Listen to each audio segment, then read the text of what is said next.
Catherine. Good day, you two. It's nice to see you here at this festive time. So, got any jobs for us?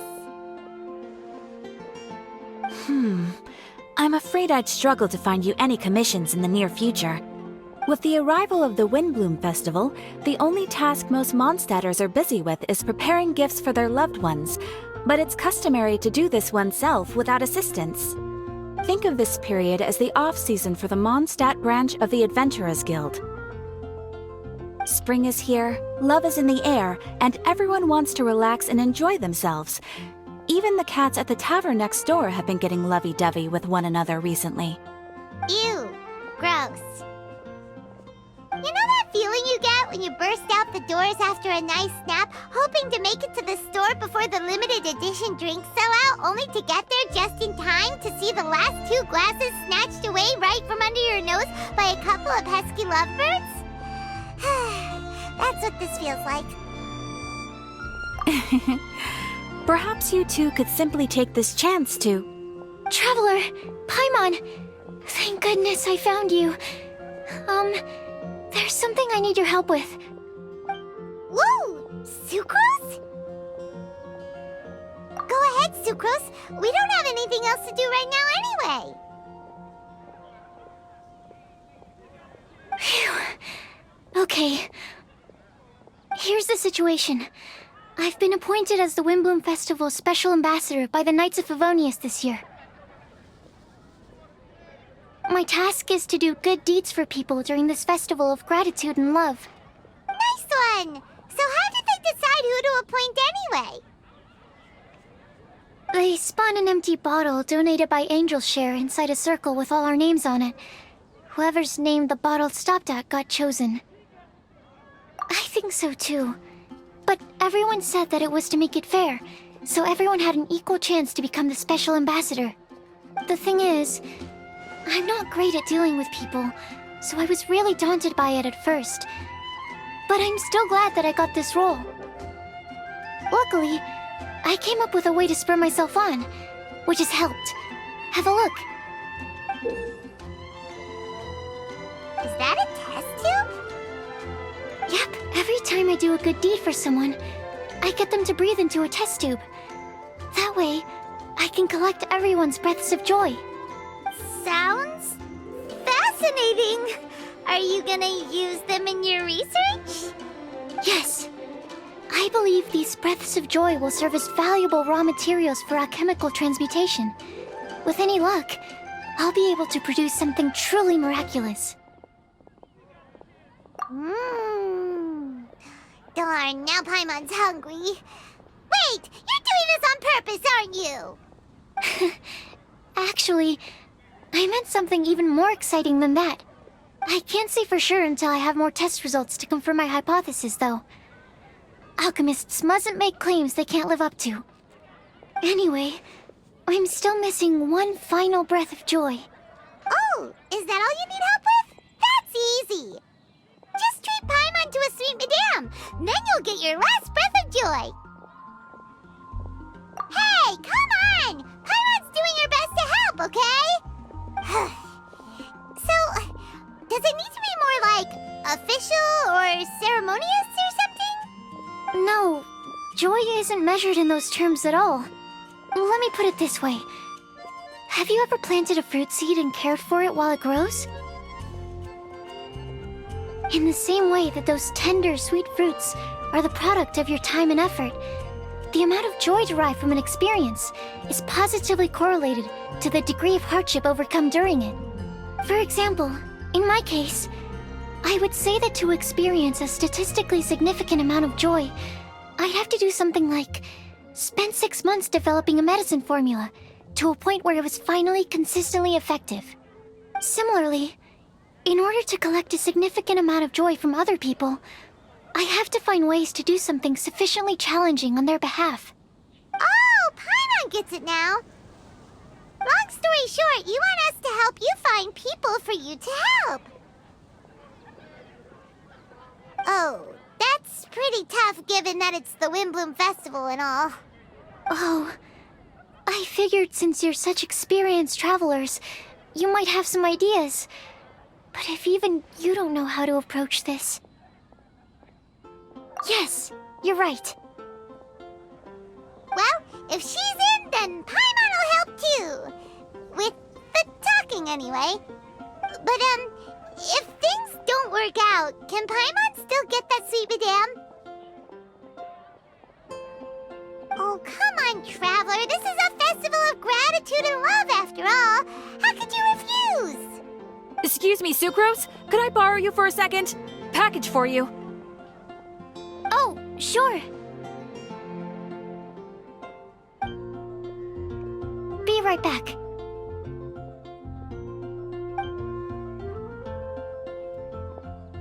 Wait, is that who Paimon thinks it is? That's Kale, right? When did she arrive in Mondstadt?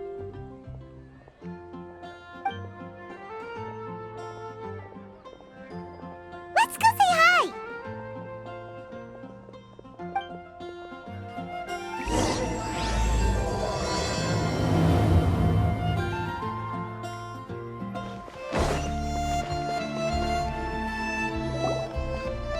Kale! Hey! Oh, hey you guys. What are the chances? You were staring into space just now. Something the matter? No, don't worry. I'm fine.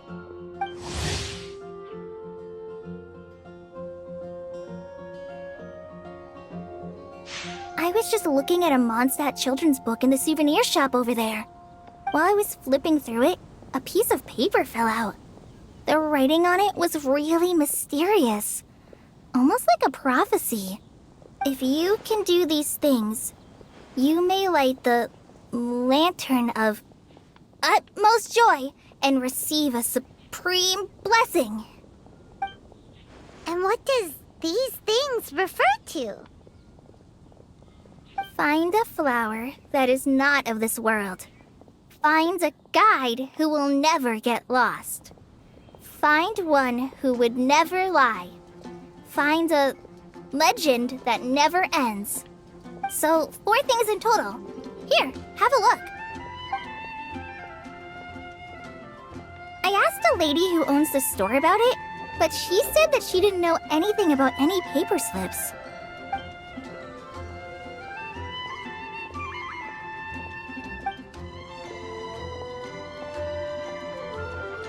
Hi there. Sorry to butt in, but what's the name of that storybook you just mentioned? Oh, it was called The Boar Princess. That is strange. I've read that book, and it sounds like that note you found has no relation to the story at all. Do you know her? Let Paimon do the honors. Kale, this is Sucrose, an alchemist with the Knights of Aphonius. And Sucrose, meet Kale. She's a trainee forest ranger from Sumeru's Avidia Forest. Hello. Hi.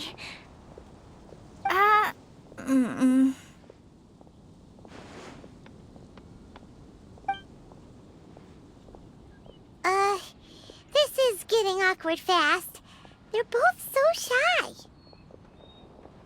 So, Sucrose, what are your thoughts on this prophecy? Could it be real? Without having done any research, I couldn't comment definitively. But if you want my subjective opinion, I don't think that it's a nasty prank or anything. The only people who read children's books are those with a childlike wonder and imagination. Or children, of course. I'm sure that whoever put this prophecy there would understand that. Would they really do this just to spread lies and ruin someone's innocence? I can't imagine anyone being so cruel. That's a great take. I love it. Exactly. Who would want to hurt a child's feelings? Okay, so what do you think the blessing is, Sucrose? If I had to guess, maybe a fairy that can make people's wishes come true or something? I haven't read many fairy tales, so this is pure speculation. With no other information on hand or prior research to compare against, I'm afraid it might not even be worth considering. Wow! Her guesswork is really good, though. I want to pick her brain some more. But will she find it annoying if I keep asking her questions? We've only just met after all. What's the best thing to say to someone you're meeting for the first time? Well, yes. I mean, if possible. Then, what would you wish for, Kale? I'd wish for a better personality. Uh-huh. Huh? You can't waste it on that. You've got a great personality already. That's very kind of you. But if you know me like I do... Kale! I know that voice! It's...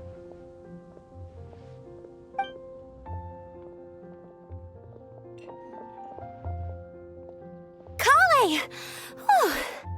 You made good time, huh? You're way earlier than I expected.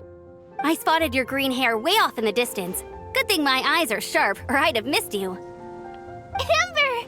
Have you been doing well? Did you... finish all the pita pockets I brought you last time? You bet! They're getting yummier each time you make them. Huh? Wait, remind Paimon, have you been to Mondstadt before?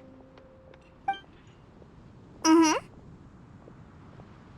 A long time ago, I had a lot of help from a lot of people here in Mondstadt.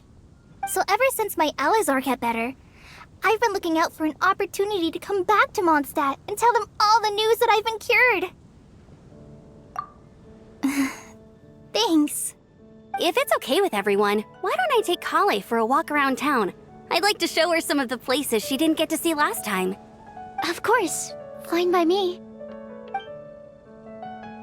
Sure, go right ahead.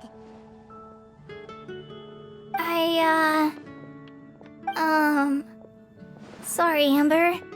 I agreed to meet my traveling companions by the city gate in a few minutes, so I can't go with you just yet. Oh, that's all right. In that case, you guys go rest up, and I'll go see Master Jean to ask for some time off. Oh, okay. Traveler Sucrose, could you look after Kale for now? I'll come get her later and take her out. There's still a whole bunch of people I need to introduce her to. Sure, no problem. Awesome. See you later then.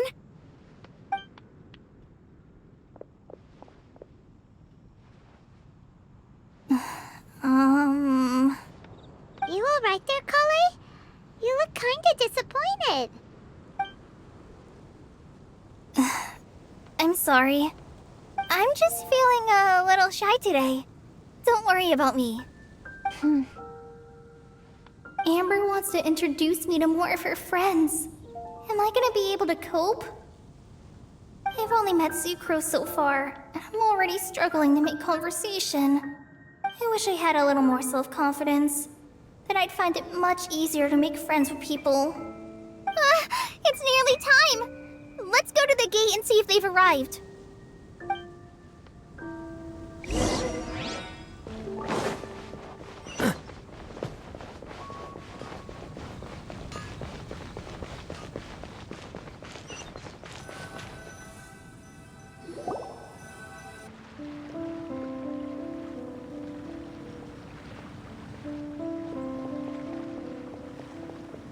Why is this humble windmill such a great view? I mean, it's understandable. It must have been a long time since you last came to Mondstadt. Because it is the true Great Vayu Viastra?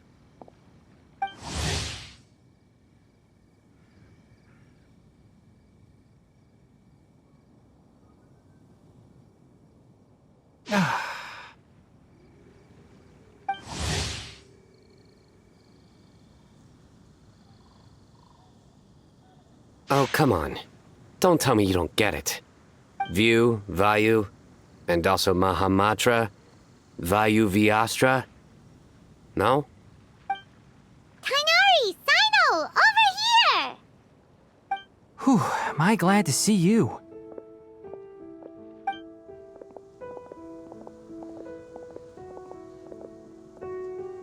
And who's this young lady? Master, this is Sucrose, an alchemist with the Knights of Favonius. We just met. Sucrose, this is my teacher Tainari. He's a highly respected forest watcher in Sumeru, and he's also a very famous botanist. Kale's exaggerating. I'm Tainari. Pleased to meet you. So you have a teacher as well. The pleasure is all mine, Tainari, sir. Yep, he's extremely knowledgeable too. And this is General Mahamatra Sino of the Sumeru Academia. He's really famous in Sumeru as well. Greetings. Though if I might say so, we're purely here for personal reasons. You needn't be unduly concerned with our official positions. And Kale, there's no need to use my full title. Sino is fine. Or sir, if you absolutely must. Indeed. We're not here in an official capacity, just to keep Kale company on her vacation. Keep me company? But it was you two that insisted on coming. Kale is very important to us. We felt obliged to ensure her safety on the long, treacherous journey to Mondstadt. But I've been here on my own loads of times before. What about your work, though? What if something bad happens while the General Mahamatra's away? There should be no issues. I have left my duties in the hands of my subordinates, and two especially reliable helpers. Oh, Sucrose. What were you saying about you having a teacher as well? I was just going to mention that I think we're in a somewhat similar situation. I'm an assistant to Mr. Albedo, Mondstadt's genius alchemist. Oh, please, Sucrose. Genius is an unnecessary epithet. It will serve only to leave an exaggerated impression of me in the minds of our guests.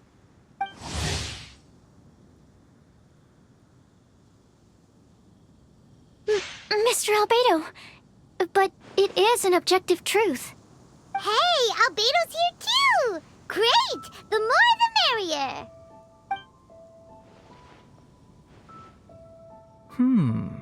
So tell me, Sucrose, since your specialty is bioalchemy, what do you know about the antitoxic properties of the calla lily? Wait! Can we hold off on the nerdy topic for now? Paimon doesn't want to be left out. Oh, as it happens, I've studied the calla lily in quite some detail before, with it being a species native to Mondstadt. I wrote a whole report on my findings. If you're interested, Mr. Tainari, sir, I can go get it for you. We're supposed to be here on vacation, and you're already thinking about how to improve your herbal medicines? Also, I thought we'd agreed to take on new identities for this trip. What new identities? Mine was Adventurer Sino, skilled desert explorer. Tainari's was technological consultant to the treasure hoarders, and Kale's was traveling musician. Very much so. I do wish some of the less cautious adventurers in the Avidya forest would consider coming to Mondstadt instead. What Philanimo mushrooms lack in texture, they make up for in not causing vomiting or diarrhea. Are you contemplating using some compounds from the calla lily as active ingredients in a targeted antidote? Yes, I gathered a few on the way here, and my initial research suggests to me that it could be worth a try. Okay, I got it. But as much as I don't wish to be a wet blanket, it takes a huge amount of experimental data to conclusively prove how different drugs interact. Estimating the total development time would be very difficult. Add in the time for procurement and delivery of essential materials, and I'm not sure if we could complete development before you need to return.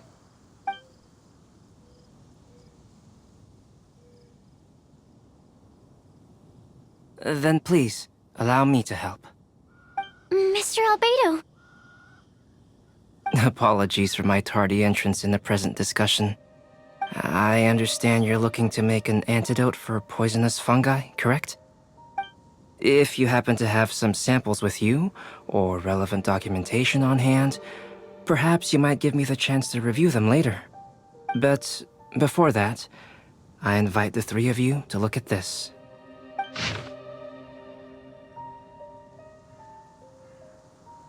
Food and lodging arrangements? Were you quietly writing this up the whole time? Paimon didn't even notice! Hardly. Rather, I should apologize for interrupting a serious discussion between trained professionals, especially after they've traveled so far to be here, when I myself am neither an adventurer, nor a technological consultant, nor a musician. Nevertheless, I would encourage you to have a knowledgeable local arrange your detailed itinerary while you're in Mondstadt. Take a look, and should you find anything here to be objectionable, it can easily be adjusted. This is too kind of you. These arrangements are quite excellent. It looks great! Even Paimon feels like tagging along for the food and board. That's why it's called tagging along! Very comprehensive. The adventurer, technological consultant, and musician all approve. Thank you. Just one thing. We'd like the chance to cook as well. Why don't we change the group dinner to a camping and cooking trip? I'll help pitch the tents. I can help too. And Paimon will take her to Good Hunter to order some starters. Mondstadt's cold cut platter is not to be missed. Great, then it's decided. Sucrose and I will bring the three of you to your inn for a quick rest. You two, let's meet by the lake this evening.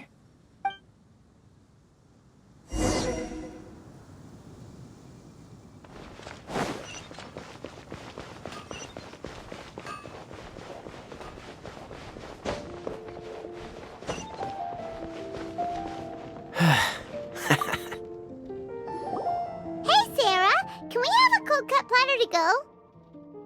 Sure, coming right up. Would you like anything else? Do we, want anything else? Yay! So you do remember after all! You're just the best! Paimon will give you the sweet flower from that sweet madame as a Windblume. No need to worry about that! Paimon can make room for good food. All right, just a moment. Oh, that was great. If that was a Windblume treat, then Paimon wishes it could be the Windblume Festival every day. There's a strange wand breaker. 15, 16. It's a nice all. The rite of parting? Did something terrible happen again?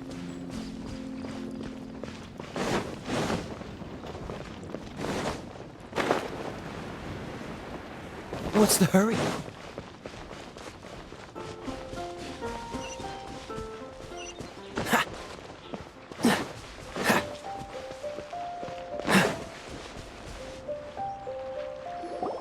All right, looks like we're all here.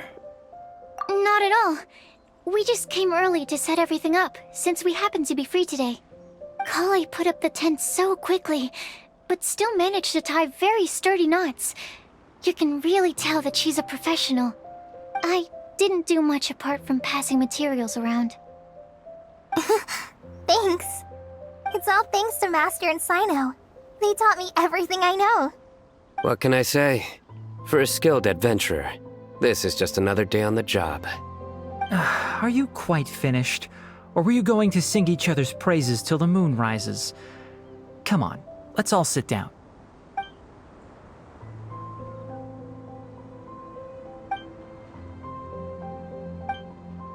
That sunshine sprat was really very good. I didn't watch you cook it, but I believe that the prominent umami flavor of the dish owes itself to more than the fish alone. That's correct. Any further deductions? Let me think. The aroma was quite uniform. Unlike that of a spice blend, it was also unfamiliar to me. So I would venture that it was a Mondstadt specialty. As far as edible Mondstadt plant species are concerned, calla lilies are usually used in soups. So if I had to guess, small lampgrass? That's right. I've long heard that Sumeru's fish with cream sauce is noted for its gentle texture, which brings out the tenderness of the fish. Here in Mondstadt, we're not quite as varied in the use of spices as in Sumeru, but the principle of bringing certain distinct flavors to the forefront through combinations of natural ingredients is very much the same. I liked it a lot. I'm curious as to the exact ratio of ingredients. I'll write a copy of the recipe for you. Would anyone like to try the nutrient-dense meal I made? I'll have some. What about you, Kale? It doesn't look like you've eaten very much. Is your appetite low at the moment? No. I just don't eat a lot normally.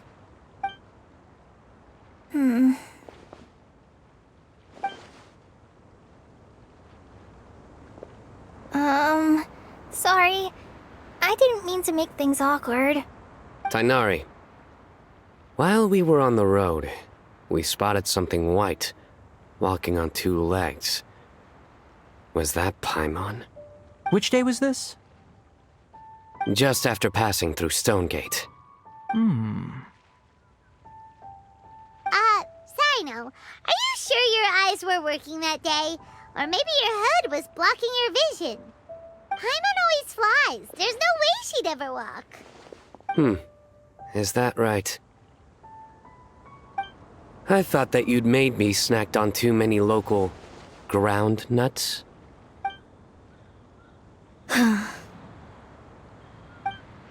No? Not funny? Ground, you know. As in ground up, but also the ground. Ground nuts make you fall to the ground.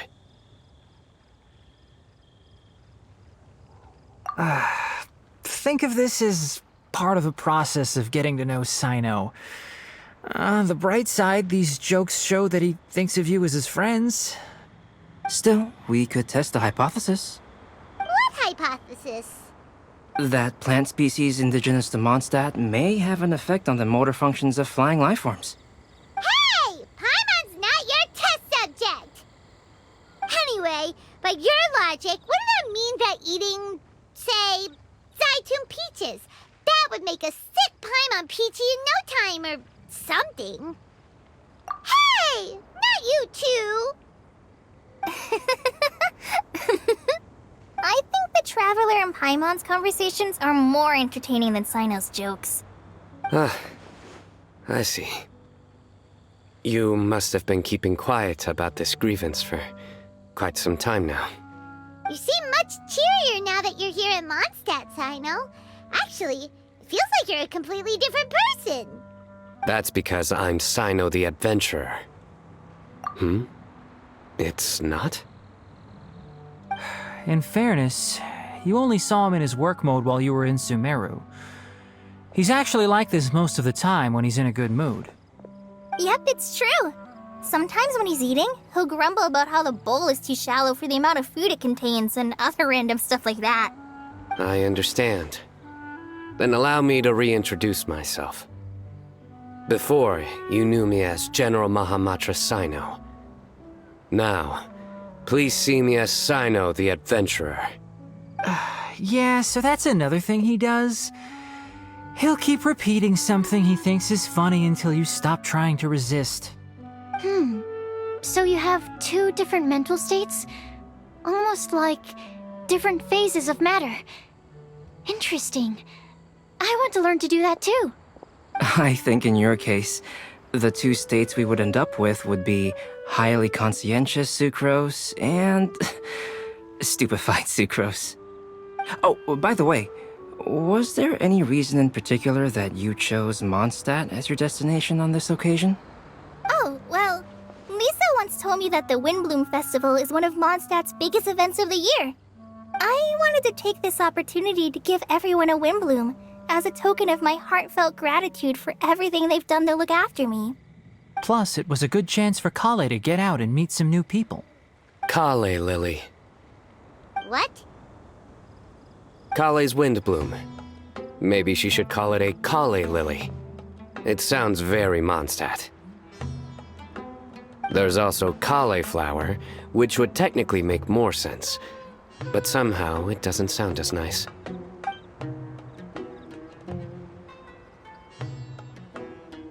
Moving swiftly on. Wow, he just completely ignored the joke and carried on the conversation. Guess sometimes that's the only way forward. Sumeru's been through some major changes recently, and things at work have only just started to calm down. I don't get many opportunities to take a vacation, and this was a chance to join Kale on her trip while also learning a few things about Mondstadt's flora and fauna that I'll be able to pass on to my peers and students on my return. 2 birds with 1 stone. How about you, Sino? I came to ensure Kale's safety. That's just an excuse. Plain and simple. Also, there's the matter of a Genius Invocation TCG custom-made card back. Aha! So you did have an ulterior motive. Have you all played Genius Invocation TCG before? And that is why I am proud to call you my friend. When I first began contemplating getting a new card back, I asked around before eventually deciding to ask the legendary Mr. Kaltz for guidance. A friend of mine, Sawada, whom I played cards with on occasion, had been to Inazuma for the Irodori festival. He told me that Kaltz was a Mondstadter, so I should try my luck there. Calx? Isn't that... You mean, he's a friend of yours? I see. So, you came to Mondstadt in search of Calx. No, that is inaccurate. I came here principally to protect Kale. You most certainly did not. Kale's been here on the quiet numerous times, and this is the first time you felt the need to join. Not only me, same applies to you too, doesn't it? If my writer friend were here now, I'm sure he would describe this curious coincidence as having the makings of a good story. It's always a pleasure to meet a fan. Oh, here he comes. Wait, you mean you're Mr. Kalx? Having my new friends address me by my pen name feels somewhat unusual. Please, just call me Albedo. Huh. So you're Calx. Sino's been talking about you non-stop recently. He's intent on getting you to design a bespoke card back for him. You didn't have to say all that. I don't usually take private commissions, but I believe that we are friends now, all of us.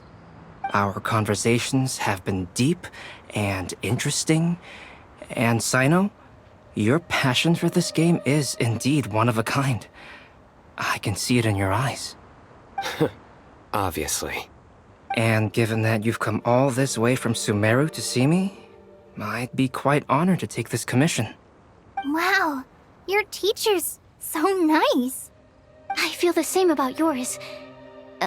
Well, they definitely have different personalities, but they're similar when it comes to their character. So, how much should I budget for the timeless masterpiece you will produce for me? Surely, timeless masterpiece is something of an overstatement. Any artwork fit to appear on the reverse of my card decks is by definition a timeless masterpiece, even if I do say so myself. Don't mind him. These TCG nutjobs are all like this. I see. So, this has an almost religious significance. Well, for starters, I'd like to hear a few more of your jokes. My jokes? You like them? I do. Really? I didn't see you laughing.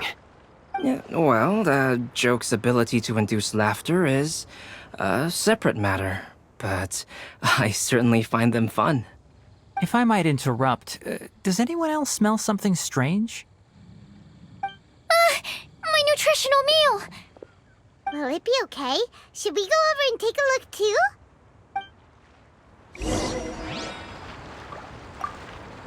I'd be grateful if you could check on Sucrose. As for our new friends here, leave them to me.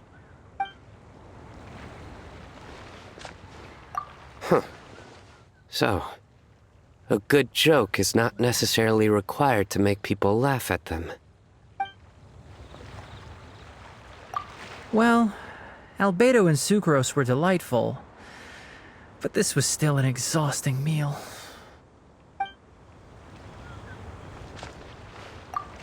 The cooking pot. Is everything okay?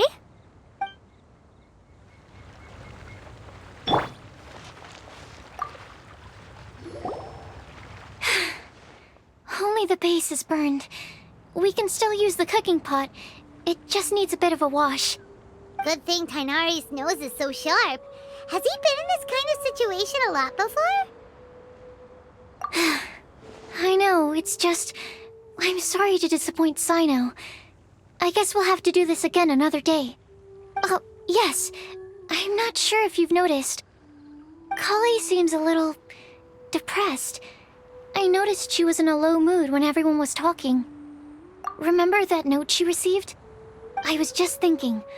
I want to try solving this riddle and giving Kali the chance to accept the blessing. Oh, yeah! She's someone who needs your help. Exactly. Maybe she'll be willing to breathe into my test tube. But anyway, that can wait. As much as I'd like to make progress in my research, I'd prefer to see her smile. All right, we'll help out too. You will?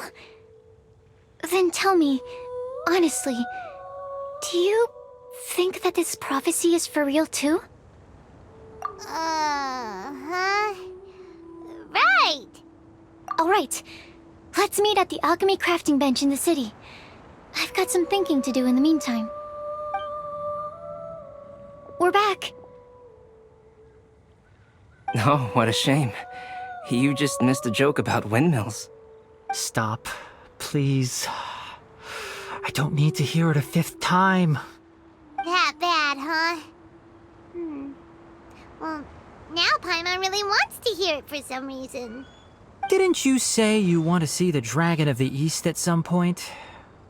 When are you going? Tomorrow morning. And you? What are your plans? I'll go into the mountains to have a stroll and collect a few plants as samples. Oh, perhaps I could join you? I'll be looking for inspiration for these card back illustrations. Found you! I knew I was onto something as soon as I saw the fire. Wow, you have really sharp eyes. That's an outrider for you. Uh-oh. Did we break the fire safety rules or something? Actually, you didn't. Strictly speaking, you should have reported your plans first. But since two of our very own alchemists are here, I'm happy to look the other way. Ah, yes, introductions. I'm Amber, and this is the Reconnaissance Company Captain Eula, a good friend of mine. Good evening. You are friends of Kale, yes? A pleasure to meet you.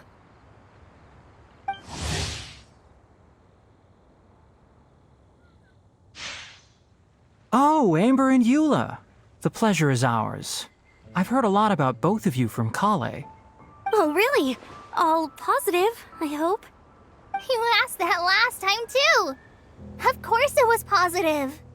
I'd say. We hear the latest news about you every time you write to Kale. Glad to know we've made a good impression so far. Anyway, we're just here to collect Kale, so don't let us interrupt your chat. Come on, Kale. We're gonna take you to check out a few scenic spots. Okay, great. Still as high energy as always. You know Amber? Yes, we've met. She's Kale's most important friend. And for that, we are also very grateful to her. That's Amber for you. Her outgoing personality means she can make friends with just about anybody. It's getting late, and we still have a lot lined up tomorrow. I suggest we all head back and get some rest. All right, I'll start packing up.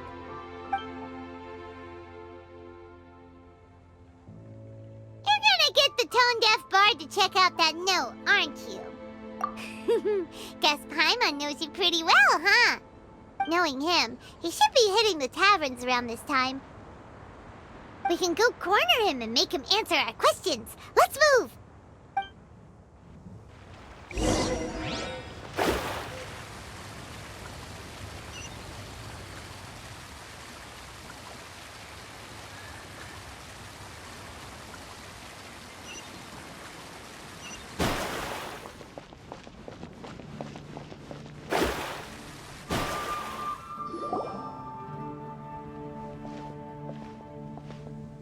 Oh, it's been a while.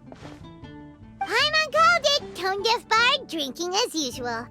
Put your drink down and get your game face on. We've got some important questions for you, mister. Okay. So, what do you make of it? Aren't you forgetting something? It's the Windblume Festival right now. You can't just go around asking people for help so blatantly. Ugh. Well, if you won't tell us the answer, could you at least tell us if this thing's worth a shot? Sounds to me like you want a hint or two. A fine answer. The person who wrote this prophecy is very powerful. If you manage to solve the riddle, good things are sure to happen. Also, I happen to know where this lantern is. Once you've found the 4 things, I'll even write the location down for you. Isn't that generous of me? Whatever. We weren't expecting much from you anyway. You can get back to guzzling wine and blowing wind now. Oh, woe is me. Paimon sees me as nothing more than a drunken wastrel. There are actually a great many things that we bards are required to do. It just happens that enjoying life is the most important one. Once this is over, would you like to join me for a drink? You know, a favor for a favor.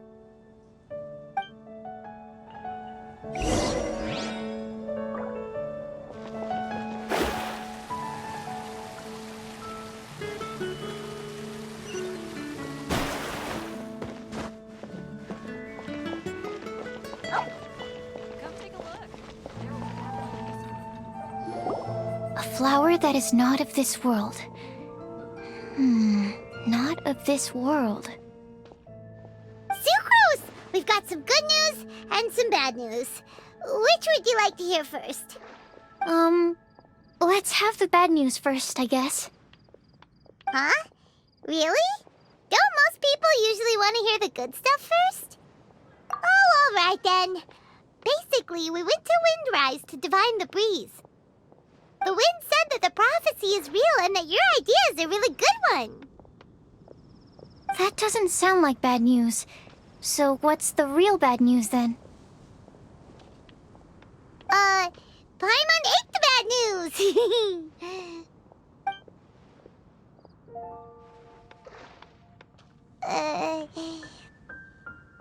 Blame Sino! If it's not funny, then it's his fault! It's fine. Well, that puts my mind at rest. Now, back to the other issue I've been mulling over. I was thinking about the flower that is not of this world. It could mean a human-cultivated variety that doesn't occur in nature. But that's basically claiming that it doesn't come from this world in the first place, when actually it's just a variant of an existing breed. So, the initial question is, can the flower's origins be traced back to a natural organism? If so, it cannot be correctly described as not of this world. But then, supposing we identified something outside of that category, whose job would it be to decide whether it belongs in this world or not? Then the question becomes, do of this world and from this world mean the same thing? Or is it deeper than that? Whoa, slow down! Paimon's head is already starting to spin! Okay, I did have one other line of thought as well. What about a flower created using alchemy? Would that be not of this world? Albedo may know the answer, but asking him right away would be like asking the teacher for the answers to your exam paper. It would render our search for the truth meaningless. I'd rather try and figure this out for myself. Could it be the Windblume? Oh, now that you mention it, that's definitely a possibility. The Windblume doesn't refer to a specific flower. Everyone defines what it means for themselves. In which case, the Windblume doesn't exist in reality. This does seem like a promising direction. I've made a note. Okay, I better go read up on this. Yay! Paimon was actually useful this time! Guess we have that sweet madame to thank, huh? I'll need some time to prepare. Could we meet up here in, say, 2 days' time? Sure thing! In the meantime, we'll also think about the other 3 riddles in the prophecy. But, since we're really going for this now, shouldn't we say something to Kale about it? I originally wanted to leave it as a surprise for her, and I also didn't want to get her hopes up over nothing. But you're right, Paimon. I'll need to be careful how I word it. But I'll try to find some time over the next couple days to mention it to her. All right. Thanks so much.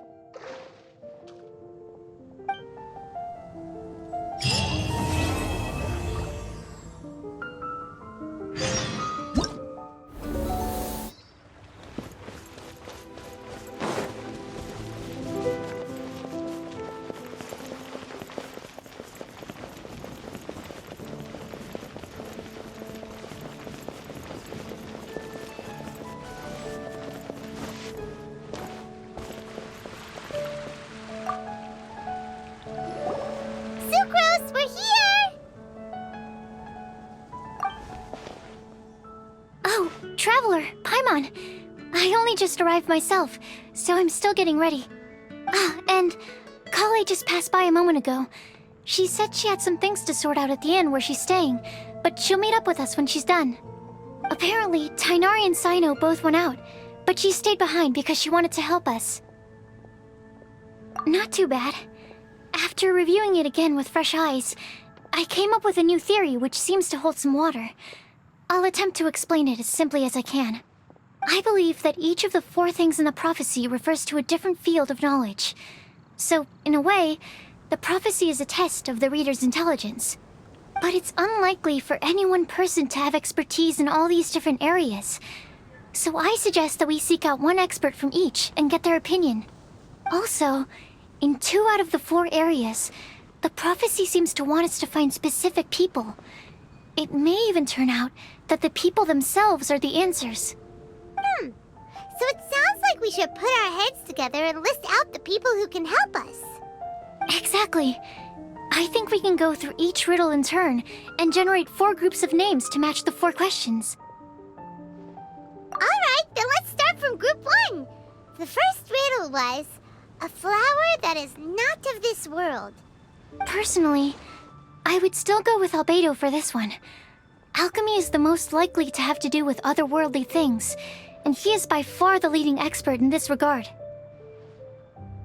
Exactly! You're the creator of the tetratanic sweet flower. Who knows? Maybe that's the flower we're looking for. Huh? You really think so? Oh, but what about Tainari? He's a forest watcher and knows all about plants. If it's a flower we're looking for, maybe he's the man for the job. All right, I'll add him to the list as well. On to group 2. This subject is a guide who will never get lost. That's kind of abstract. Does it just mean someone who never loses their way? Wait, but they have to be able to guide others too, so it's not quite as simple as that. Oh, you mean Mona?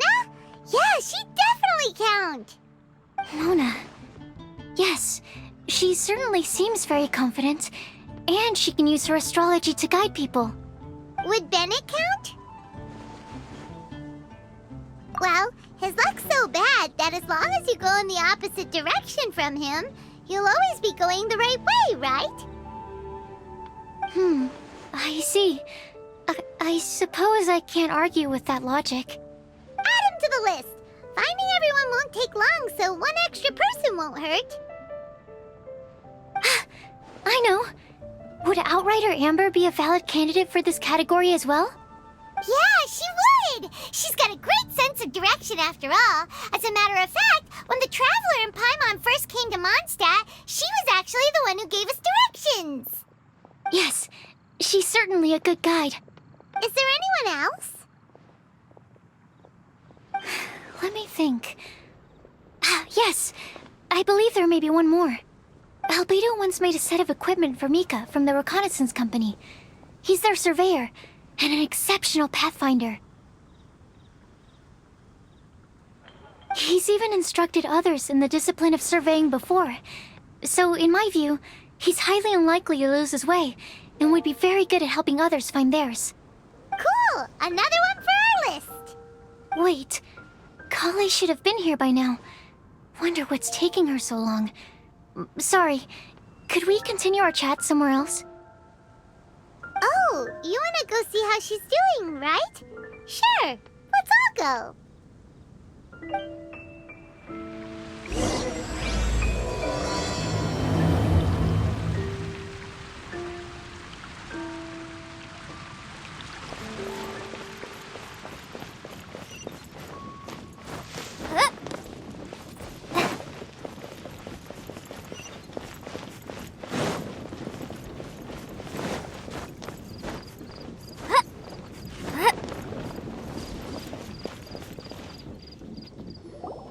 Hi, Kale.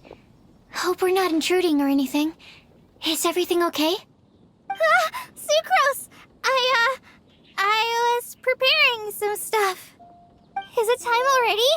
Oh no, I'm sorry.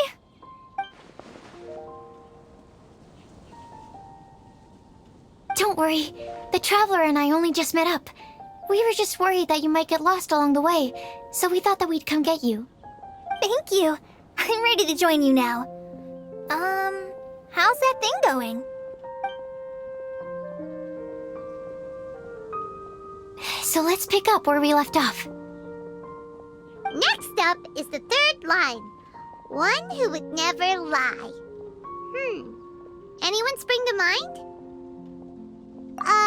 You really think so?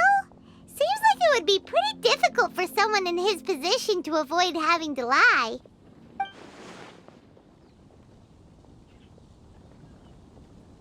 Then what about Kaya? He's the cavalry captain and a rather popular figure, but... You think there's something fishy about him too, huh? Yeah, he's definitely a sneaky one. Bet he lies all the time. I can't help but agree with you there. There's the tone-deaf bard. But on second thought, he wouldn't qualify either. He talks way too much nonsense. Is there anyone else we're missing? Acting Grandmaster Jean? She has a good name in that regard, but from what I know, she sometimes covers up the truth out of concern for those around her. For example, when Lisa loses track of time in the library and misses her patrol shift, Jean will come up with some excuse, like Lisa's ill today. Also, she sometimes makes up stories to get Klee to behave, like the one about the big monster that comes to catch naughty kids who don't go to bed on time. Do you think that rules her out? White lies are still lies, but do we really have to reject her because of some harmless fibs? It's not like she had evil intentions. No, we're the ones being strict. Rosaria doesn't strike me as the type of person to lie. Oh, Kale, you probably haven't met her yet, have you? She's a sister from the church who looks, a little scary and not very sociable. She stopped by the alchemy bench once, a long time ago, and asked me about Albedo. I thought maybe she was trying to find him, for work or something. But when I asked, she just said that she was curious about him because he was so intelligent, and wanted to talk to his assistant to find out what he was like. A lot of people might have given a more tactful justification, but I could see in her face that she wasn't trying to hide anything. She was just very direct and straightforward. That's why I don't think of her as the lying type. Rosaria doesn't look like the sort of person you'd want to get into a fight with. Maybe she just fights her way out of situations that some people might lie to get out of. I can definitely see that. I've also heard the other sisters say that Rosaria doesn't even make excuses when she skips choir. She just doesn't show up. She's a tough cookie, huh? Let's put her name down. In that case, I think Sinal fits in this list too. True. Lying's probably more trouble than it's worth for someone like him. Kinda like with Rosaria. Oh, and Paimon also nominates Razor. Bet he couldn't lie to save his life. I've also got someone else in mind. Noelle, the trainee knight. She's a very honest person. I don't think she'd tell a lie. Alrighty, write her name down too. Wait, there's one more person.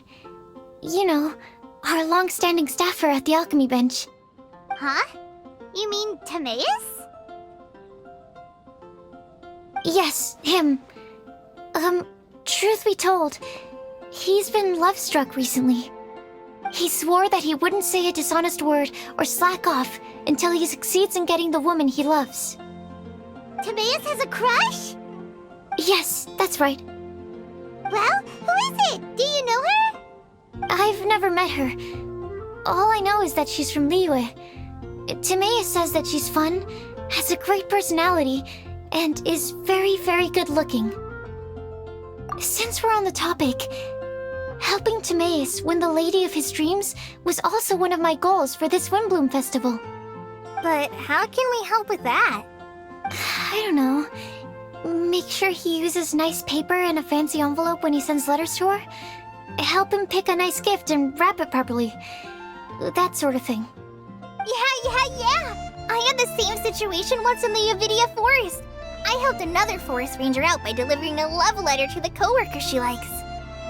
Yep, that sort of thing exactly. Oh, also, I helped him with some of the groundwork for one of his research projects. He must have appreciated it, because he gave me a refrigeration device that he's been developing as a thank you gift. Is it any good?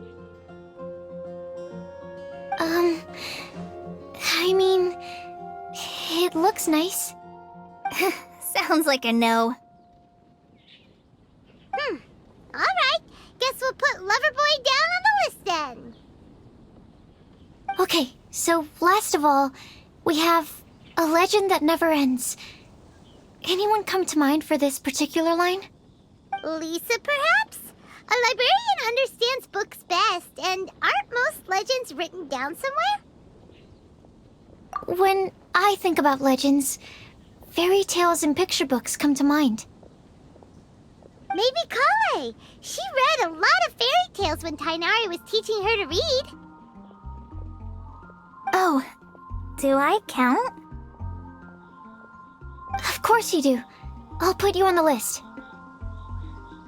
I prefer to read things like an illustrated analysis of alchemical substances and their uses, the fascinating principles of crafting, and hypotheses of life.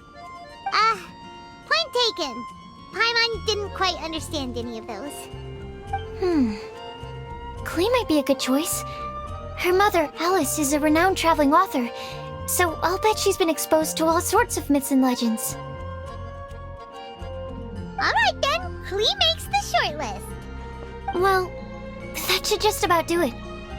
Next up, we should go and ask the people on the list about the prophecy. Do we have to ask absolutely everyone on the list? It seems like a lot of people. It is.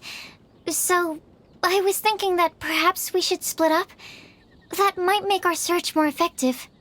Okie dokie. Also, I've thought of a method of gathering feedback. No problem. We can do that.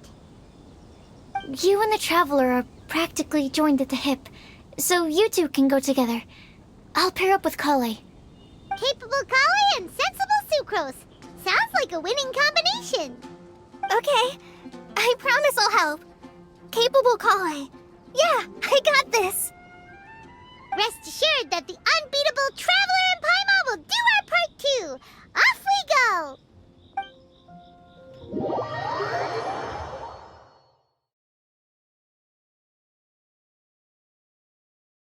I plan on starting from the person with the most defined stronghold.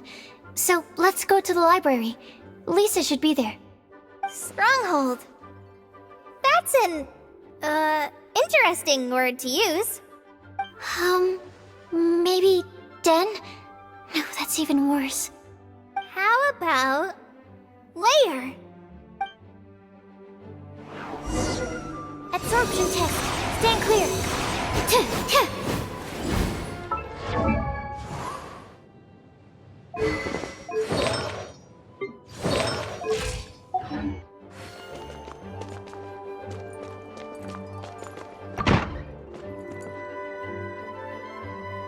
Here we are, Lisa's lair.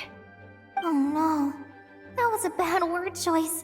And now Sucrose is using it. It's all my fault. Lisa, might I ask if...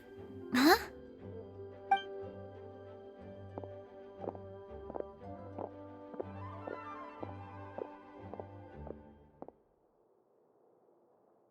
Sucrose. Kale. What are you doing here? I can only sucrose that they were Kale-ing on someone. At least that's as far as I know. Oh, please, just stop it with these puns. I beg you. Are you trying to win worldwide fame for unfunny jokes? Is Lisa not here at the moment? Surprising, isn't it? She went out. I'm afraid it's just us here looking for information. Except me. I'm not here for information. Like you, I came here for an abortive search for the librarian, who is also my academia senior. Oh, so you studied in the same darshan as Lisa? That's right. Her mentor in Sumeru was also my benefactor. We were both Spontamod students. Wow, that's cool. But wait, we're getting sidetracked. We came here to look for some information. Kale and I are investigating a prophecy, and we were hoping you all might be able to help. Oh? What sort of prophecy?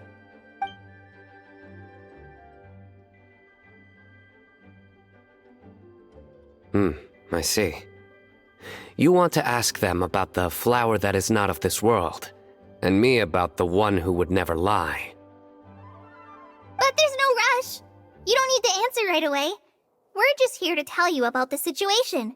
You can take your time to think it over and submit any thoughts you have in written form to the Sucrose mailbox. The Sucrose mailbox? Yep. I was thinking about it on the way. And although they seem like trick questions, there's a lot to mull over once you get down to the details.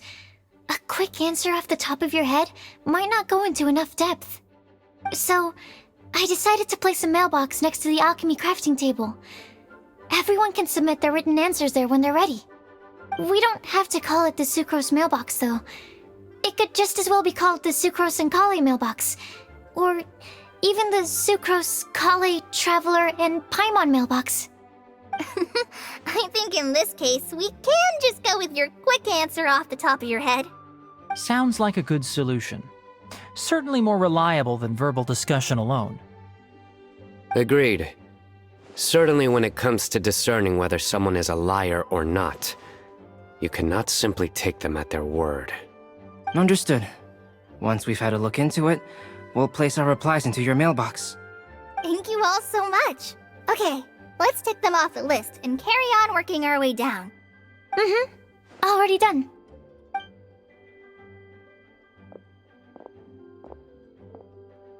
I'm pleasantly surprised to see those two introverts getting along so well.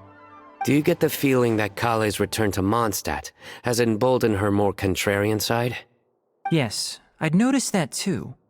Traveling and meeting old friends are both good for the body and soul. And isn't rediscovering one's youth while revisiting old haunts a worthwhile pursuit? When I first met Kale, she'd never known happiness or youth. But things are different now. Her Elazar being cured was a huge milestone in her life. Kale is a very sensitive and introverted child. I'm sure you must have noticed that too, Albedo. From the time she's been in my care, I've observed that she's actually a very lively character by nature. But she had a very rough start in life, and it changed her. So, might I assume that your respective claims of looking for plants and artists in Mondstadt were just pretexts? I wouldn't say that. Both Kale and Genius Invocation TCG are very important to me. Would it really kill you to just say yes in this situation? Fine. Yes, we came out of concern for Kale.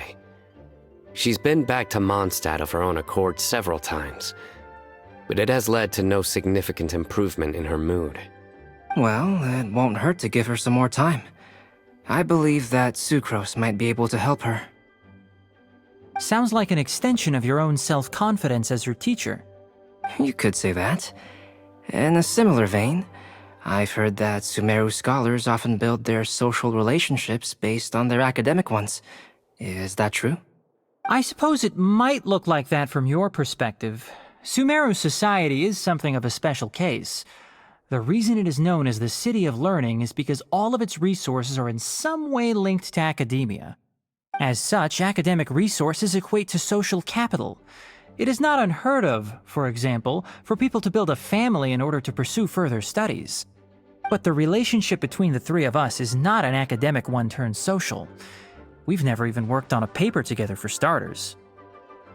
Oh, so the academic paper is the nexus of the academic family. Interesting. I would think of us more as siblings. An equal and pure relationship, unaffected by academic considerations. As much as I'd prefer not to admit it, that statement is not inaccurate. I can understand that position. I have a younger sister myself, and it's only natural for me to be protective of her. What you described fits the idea of a city of learning, as I imagine it. The family is where all social relationships intersect. As such, a family founded on common goals may actually be more stable. By the way, who's the eldest between you? Let's not go down this rabbit hole, please.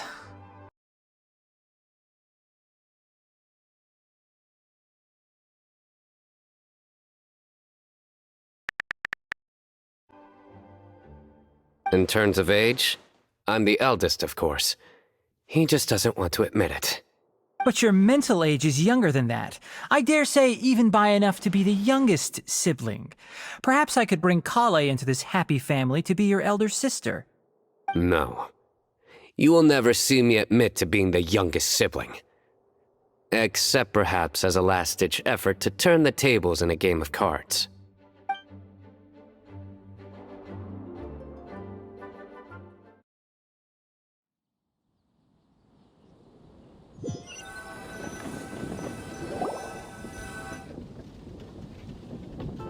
Guess we'll leave Kale and Sucrose to it. Fingers crossed all goes well for them. Now then, where should we go first? Let's try our luck at the bulletin board, shall we? A lot of people tend to show up there at some point in the day. Maybe we'll get lucky.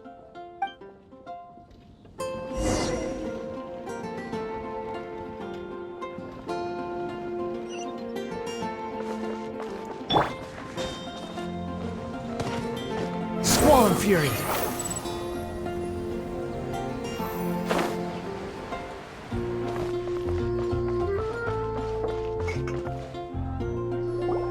Nice! Just as we hoped! There's a load of people here. Huh? Even Lisa's here. Hey there, Traveler in Paimon. It's been a while. How have you been? We've been doing pretty well. You look surprised, cuties. Is it because of me? Teacher is not at the usual place. Oh, please. It's not as if I'm glued to my chair. I like to get out for a little fresh air every once in a while. Mika's here today, so I thought it'd be a good time to introduce him to Bennett and Razor. They're all out and about quite often, so it's helpful for them to get to know one another. Hello, everyone. My name is Mika. I look forward to working with you. No need to be so formal. We've known them for ages. They're cool. Windblume. Fun? Actually, we haven't gotten to the fun part yet. We've been busy investigating a prophecy. A prophecy? What kind? A good one or a bad one?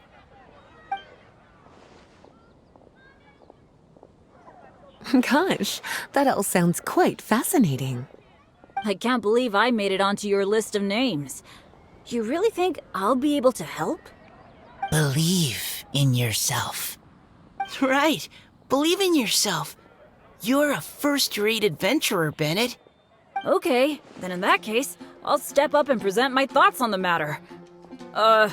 Except I forgot I'm not really good at organizing my thoughts. Oops. Oh, there's no need to tell us all of your thoughts right here and now. Sakura said she'll put a mailbox next to the crafting bench, so you can just write down your thoughts when they come to you, and drop them there. A meticulous and efficient plan. Yep, that sounds like sucrose. I will think also. Give me some time. You still have other people on your list that you need to go see, right? We should leave you to it. Don't worry about us. We'll drop off our letters at the mailbox as soon as we're done. Okay, bye for now. Let's head over to Star Snatch Cliff next. Maybe we'll be able to find some people there. And even if we don't find any familiar faces, you can see really far from up at the top. Maybe we can find people that way. Oh, you're working so hard. Do be sure to get some rest when you can. If you get tired, you know you're always welcome to visit me for a break and a cup of tea.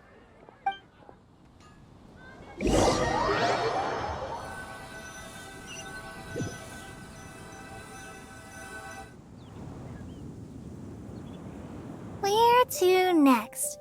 Let me check my notes. Huh, this way. Got it. Kale, please follow me.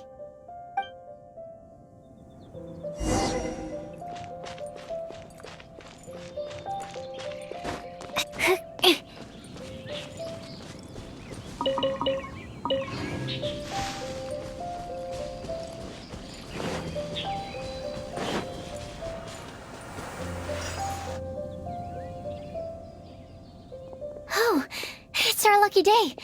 There are several people over there. Amber?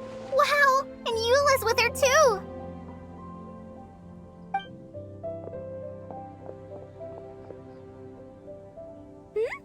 Oh, it's Sucrose!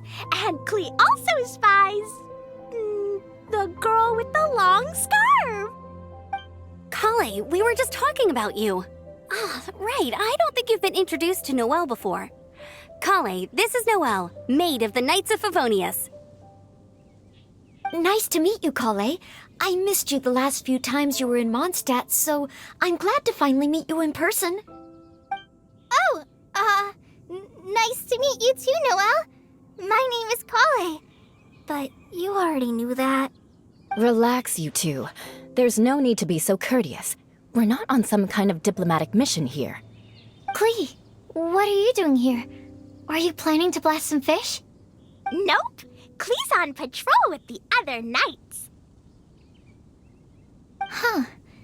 Now that you mention it, it looks like everyone here is a Knight of Favonius except for Kale and me.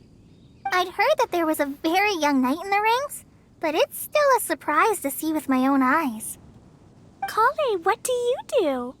I'm a trainee forest ranger in the Avidia Forest. Trainee? It means I'm not officially a fully qualified forest watcher yet. I'm still learning. Oh, you're just like me. I'm still working towards becoming a fully qualified knight. Technically, though the distinction is hardly relevant right now. This isn't a very formal patrol. We're just chatting. Don't panic, Kale. Just pick a topic and join the conversation. Don't panic. Whatever you do, don't panic. It's just Amber and her friends. There's no need to be nervous. Let me guess. Were you chatting about the new guests in town? Yep. A few folks from Sumeru have come to visit, so we're brainstorming a few nice surprises for them. Amber! Sorry, At least I didn't say anything about what the surprises are. Oh no. How am I supposed to join this conversation now? What do I say to that? Speaking of nice surprises, we've actually had a fairly big one recently. What kind of surprise? Tell me! I'm saved. Secret is giving me a lead-in. Now, I just need to follow on from what she's already started talking about.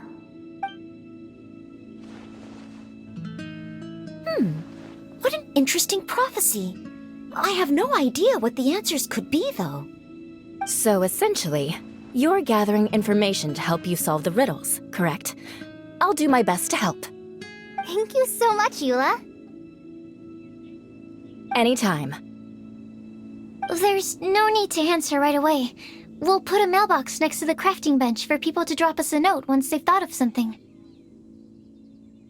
I'll drop something in there for sure. Nice idea. I think we can all commit to writing a note. We'll see what we can come up with. Yep, don't worry. You can count on us. But we do have to finish our patrol first. What route are you taking today? We started in the Stormbearer Mountains, and we'll end at the city gates. You'd be very welcome to join us, but it sounds like you're pretty busy with all this. No. There's always next time. We'll join up with you after we're done working through this prophecy. Oh, yeah, so, we'll be on our way for now. See you later. Have a safe trip back.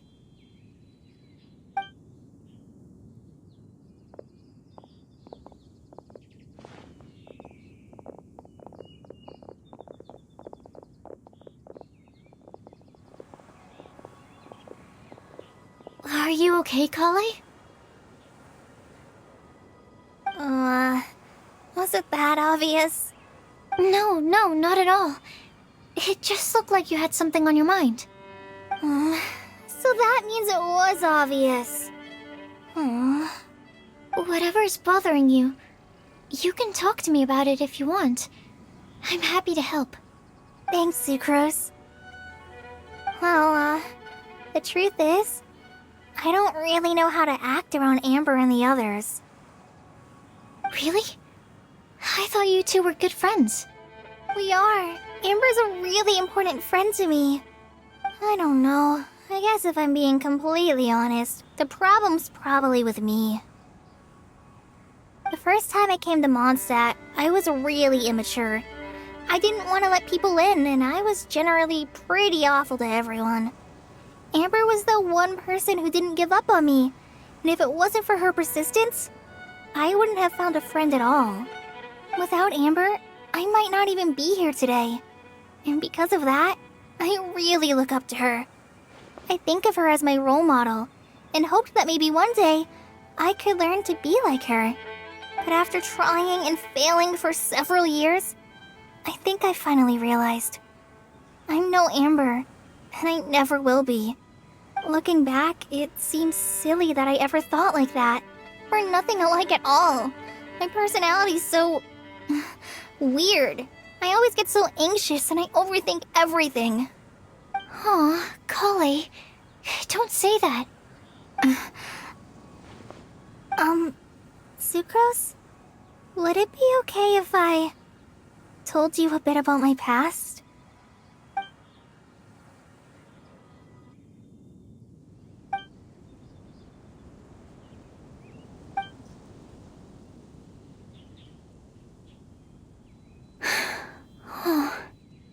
I already knew bits and pieces about her, but still, why did she have to go through all that? I'm sorry. We've only just met and I'm already dumping all of this on you. This is why I get so frustrated at myself. I'm always doing this. I get into a spiral of self-doubt, and then I end up having to find somewhere to vent it all out. No, it's fine. I'm really glad that you're willing to tell me all this. People don't open up about their deepest feelings unless they really trust the other person. Don't you think? At least, I think it's kind of an honor. And, I mean... you've probably noticed by now, but I don't have the best social skills either. I always just end up talking about the things I'm interested in, and going on and on. But even so, you still listen to me when I talk my head off about alchemy. It's a relief to listen to you talking about yourself for once.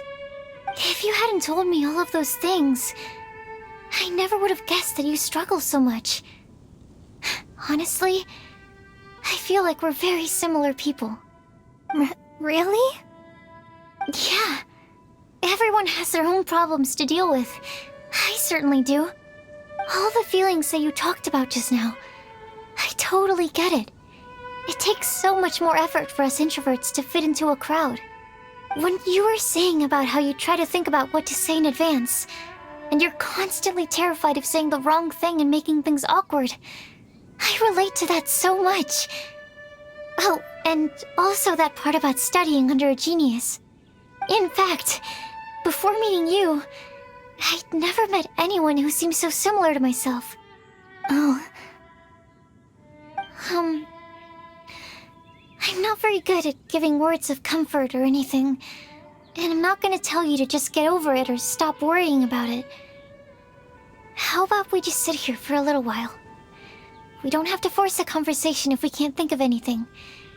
We can just sit here together.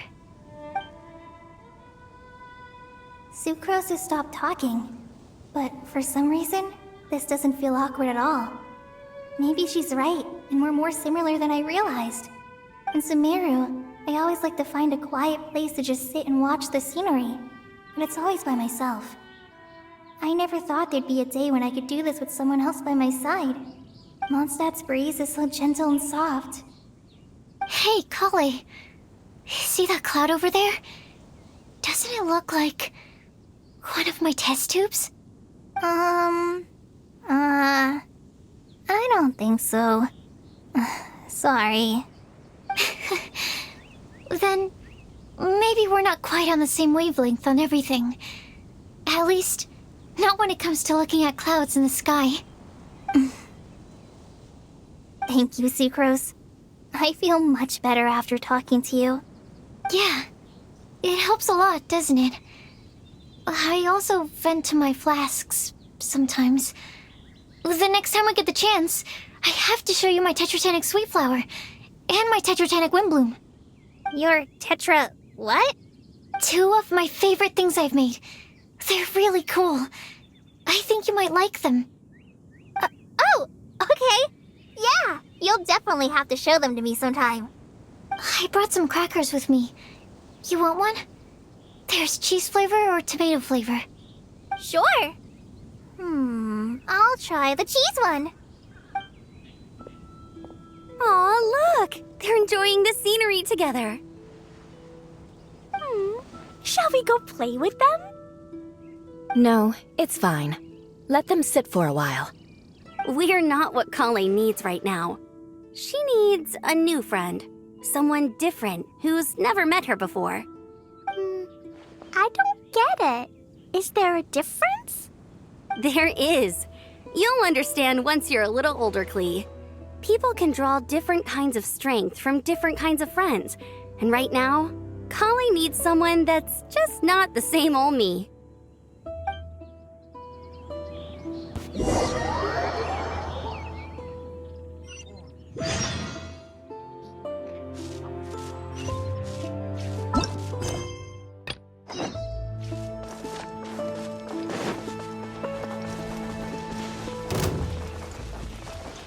Into the wind!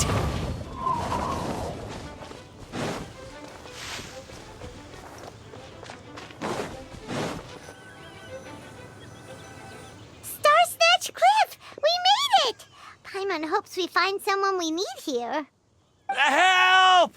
Oh, I beg you, please don't let go! Who's that yelling? Let's hurry and take a look.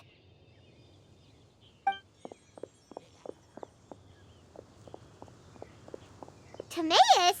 And we also have Rosaria and Mona? What kind of mishmash ensemble is this? Good question. What kind of a motley crew is this? It's been a while, Traveler. You two are looking pretty good. I trust you've been well. Yep, we're definitely faring a lot better than this poor guy on the ground. Hey, please don't rub salt in my wound. I really have been trying my best. Oh, you're one to talk. If this sister hadn't grabbed you in time, then you'd have been seriously hurt, if not dead. I know. I really am grateful, miss. I can't thank you enough. Don't mention it. Just lending a hand. Quite literally. And had she not lent him a hand and pulled him up, he would have gone tumbling down the cliffside. What happened? Did Timaeus almost fall off the cliff?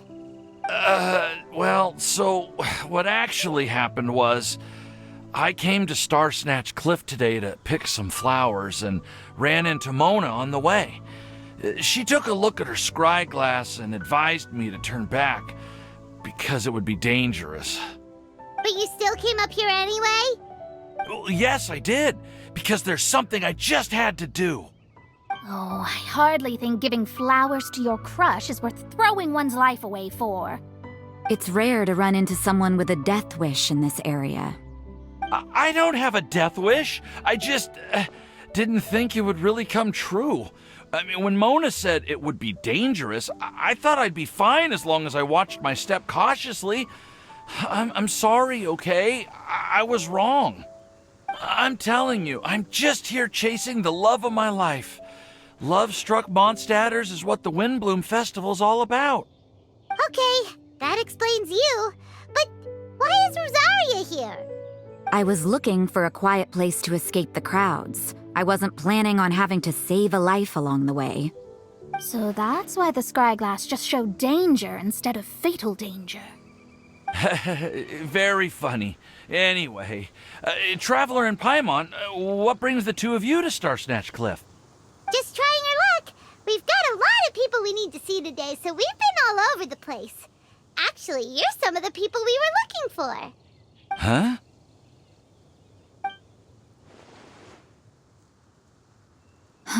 I see. So all we'll need to do is find some clues, make a note, and drop it off at the mailbox? I can't believe there's a prophecy like this, let alone that I have a part to play in it. Oh, I guess this means everyone will find out about my crush now. I came here because I wanted to give some Cecilias to the girl I love. They'll really suit her. She's... No, no one asked. Please, do not subject us to your gushing about your girlfriend. You saw right through me. You said you need clues, right? Well, in that case, Mona Magistus the astrologist will provide you with a personally handwritten letter. Just wait for it to show up in your mailbox. You can be on your way now. We won't keep you any longer. All right, then let's head back for now and meet up with everyone else. Will do. This is all so embarrassing. Thank you both.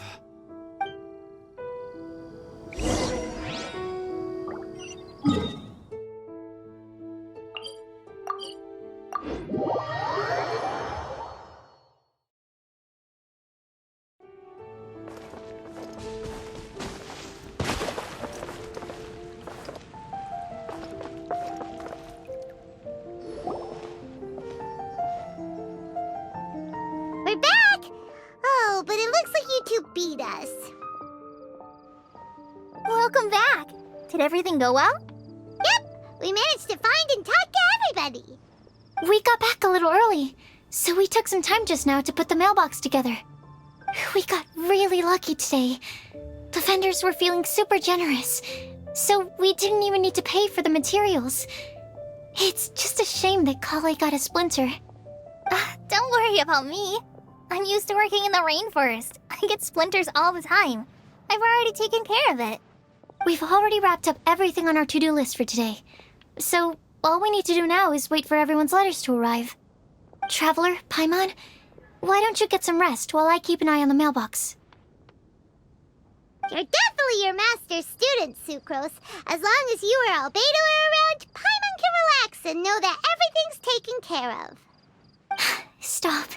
You're embarrassing me. Wait. Actually, there's one thing that still needs taking care of. Paimon's starving. Hey, Traveler, you want to get dinner? Your treat.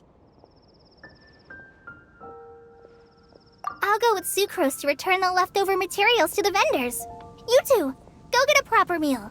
We can't have anyone going hungry. Yeah, Now would be a good time for a break. Once everything is ready, let's meet up here again and collate all the information we've gathered. Sounds like a plan.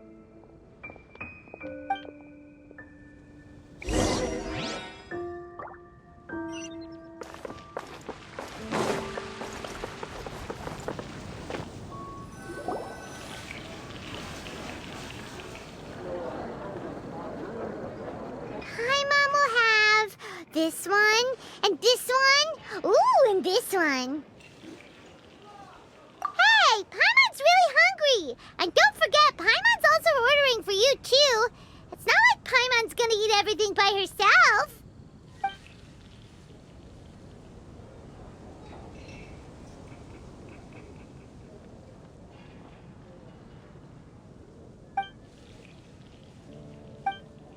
Ooh, Paimon is super full.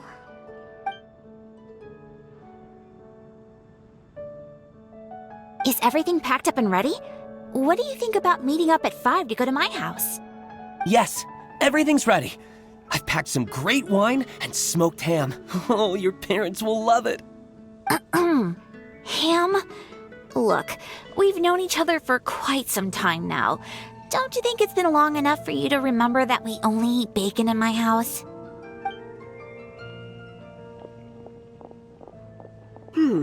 I must remember to get some milk today on my way home.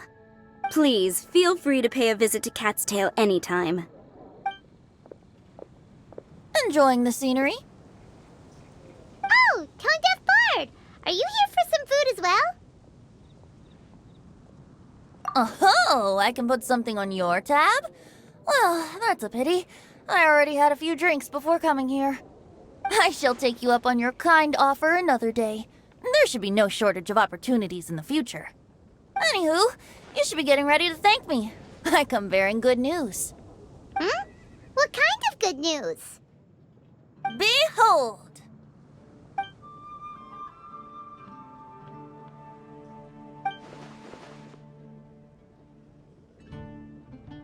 What is it?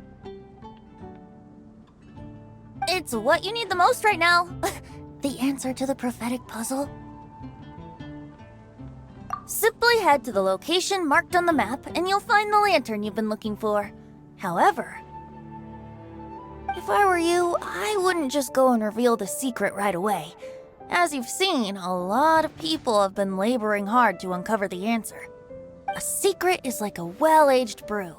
The aroma from the bottle is sweetest when revealed in the company of friends. Then it's settled. I'll leave you to your business for now. Feel free to find me for a chat again once you're done working through the prophecy. Also, if you have some time, we could organize another fast-track love poem class. Oh, you're starting that up again? I sure am. Nobody else has signed up this year, though, so the duty to learn falls on you. Anyway, see you later. Venti always looks so relaxed whenever we run into him. Paimon can't help but be jealous. Excuse me, if you don't mind, could I chat with you for a moment? Oh? Who are you? You may call me Scarlet. Just like you, I'm a traveler visiting Mondstadt from another land. Mind if I buy you a drink? Leaving the door open for another time, I see. I can tell that you've dealt with a lot of people during your travels. You can tell? Well, we are very experienced adventurers after all. I can. That's why I tried to strike up a conversation with you in the first place.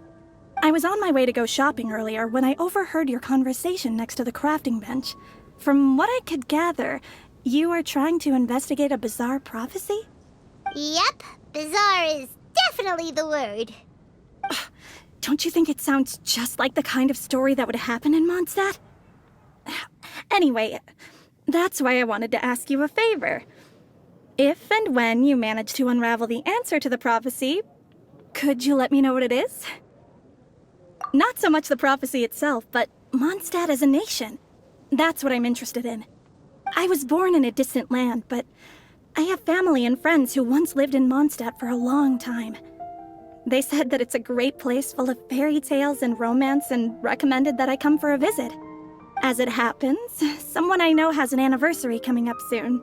So I figured this would be a good time to come here and see all the sights that she once saw. What do you think about Mondstadt so far? It certainly lives up to its name as the city of romance and freedom. We think so too. So, about the prophecy. Thank you. You're very friendly. It's been a real pleasure to meet you. I'll leave it to you then. Hope you continue to enjoy the city and have a wonderful day.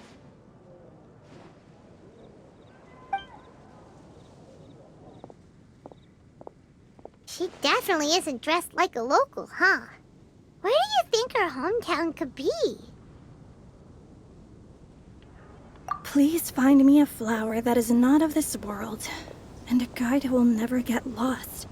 Find me one who would never lie, as well as a legend that never ends.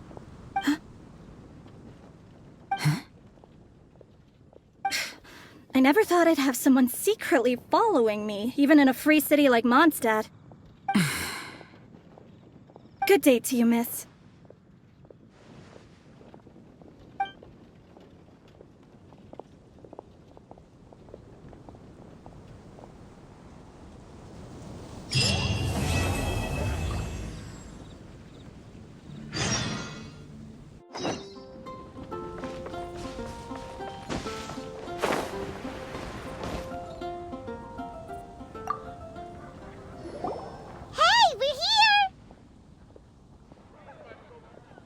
Traveler, Paimon! Great timing! We got a lot of letters in the mailbox, and I just finished sorting them into 4 groups. Nice work! Well, the real work hasn't even started yet. Which batch of letters should we read through first?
Let me quickly summarize what we found out about a flower that is not of this world.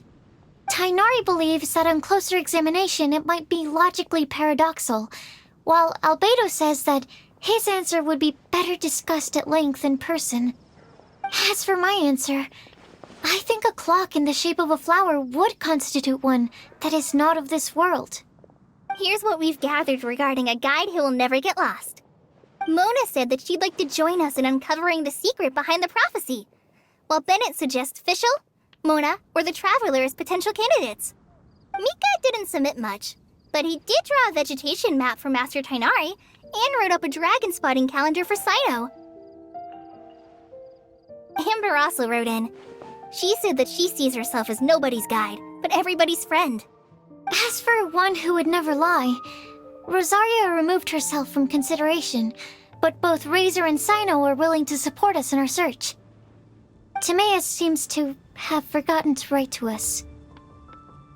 And finally, this is what we've gathered on a legend that never ends. Klee said that her mom has a number of friends who like to write storybooks. Lisa believes that legends live forever in people's hearts. I think that for a legend to be never-ending, it has to be filled with hopes and dreams, and actively passed from one person to the next. So, what are the answers to the 4 riddles then? You're really smart, Paimon. I bet you can figure it all out in no time. Or, let's all share our thoughts on what we think the answers might be.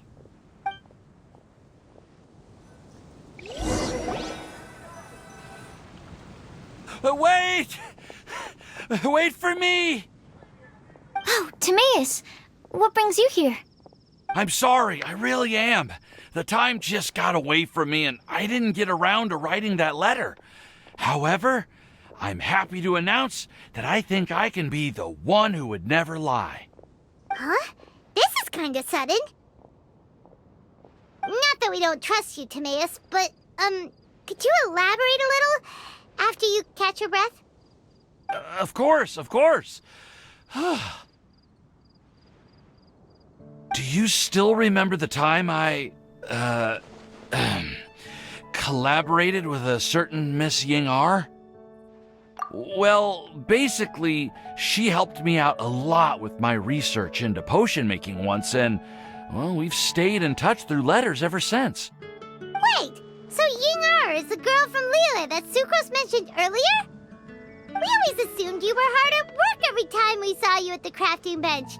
So you've just been writing letters to Ying-R the whole time? No, I mean, not all the time. I've done some work too. And anyway, our correspondence covers a lot of serious topics, like perfumes, potions, alchemy. Anyway, a few months ago, I made a vow to the heavens that I will be true to myself and never utter an insincere word until the day that I've managed to win Miss Ying-Ar's heart. So, at Star Snatch Cliff, you were picking Cecilia's as a gift for Ying-Ar? Well, that's right. The Cecilia flower is said to represent a once wayward heart transformed by the power of love. I couldn't think of a better flower to give than that. I know full well that Miss Ying-Ar is far more knowledgeable than I in both the ways of the world and the ways of our craft, but I thought I should make the effort for once and put myself out there. Which brings me to the subject of the last few days and the Windblume Festival. I thought it was time for me to invite Miss Ying-Ar to Mondstadt. But yesterday, Albedo told me that Sucrose has been working hard to help another girl achieve her dream. Huh? And when I went to take a look at our roster, I saw that she'd done my remaining work for me. I feel incredibly guilty. I've been spending all of my time in my own fantasy world while everyone else has been bending over backwards to help other people. How could I ever hope to be worthy of Miss Ying-Ar's love if I'm so selfish? Oh, Timaeus. And that's why I've decided to join you. But then what about Ying-Ar? Yeah, haven't you been planning this for over a month now? You said you were gonna invite her to Mondstadt. Well, yes, I did mention in my letters that I'd like her to visit, which is why I just sent her another gift with my hand-picked Windblooms, along with a handwritten letter. I explained that a matter of great importance has presented itself to which I must devote my full attention for the time being. As soon as it's resolved, I'll make haste to Liyue to pick her up in person. I made sure to package the gift and letter with the greatest care. All I can do now is hope that she'll understand. Point being, please know that I sincerely want to support you in this endeavor. Plus, I think I'm an honest person. As far as I recall, I don't think I've told a single lie in my life. Well, you certainly convinced Paimon with that speech. Don't worry, Timaeus. We won't let your determination go to waste. Thank you, Timaeus. Thank you, everyone. I promise to do everything I can to help. Okay, so it looks like we found our one who would never lie. Great! Let's keep it up. On to the other three.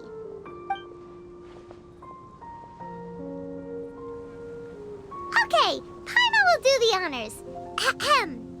We have with us here the flower, the guide, the legend, and Timaeus. Huh? Why did you only say Timaeus' name? You should say my name, too. All right. We also have Klee. That's me! With Klee here, this all somehow feels like we're getting ready for a field trip. There's nothing wrong with a more relaxed atmosphere, is there? Of course. We will soon see if my hypothesis has any merit. Actually, I'm still feeling a little nervous. Me too. But weren't you all fired up just a moment ago? Yeah, you're right. Okay, let's do this. Actually, I'm a little worried too. Deep breaths. Deep breaths. I know what you're feeling. Saying anything becomes so much harder when there are so many people watching.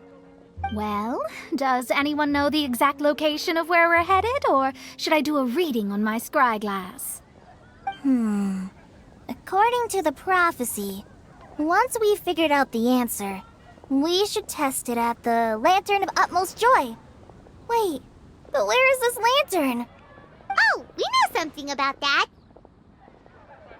What?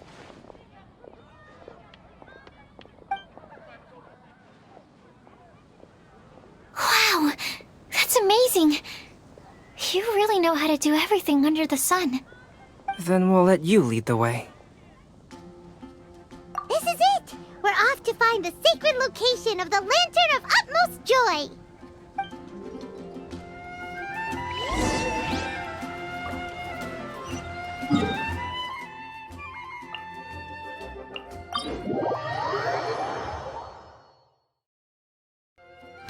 surprises.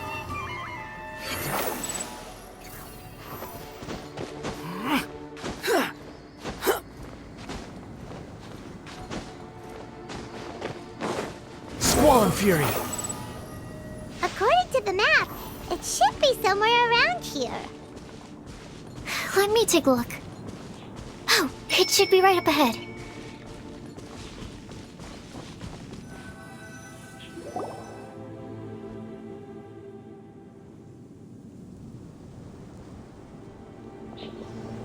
Aww. I don't see any lanterns here. Now that I think about it, the prophecy didn't say anything about what the Lantern Utmost Joy actually looks like, right? Maybe we've overlooked something? Traveler, are you trying to figure out something else from the paper?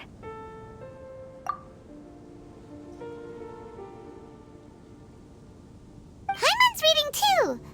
Huh? It says to look up. But there's nothing above us. The wind didn't trick us, did it?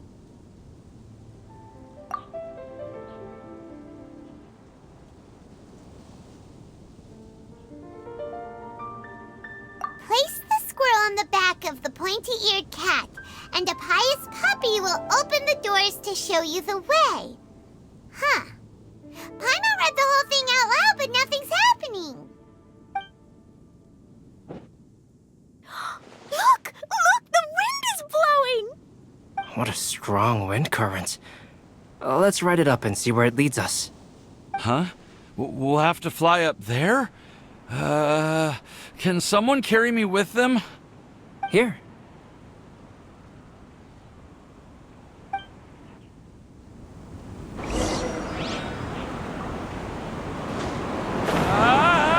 This is the first time I've ever flown like this!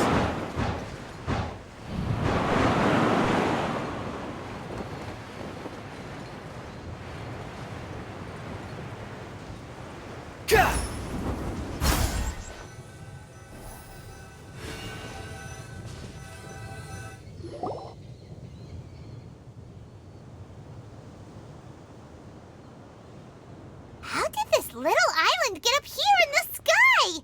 Did somebody make it?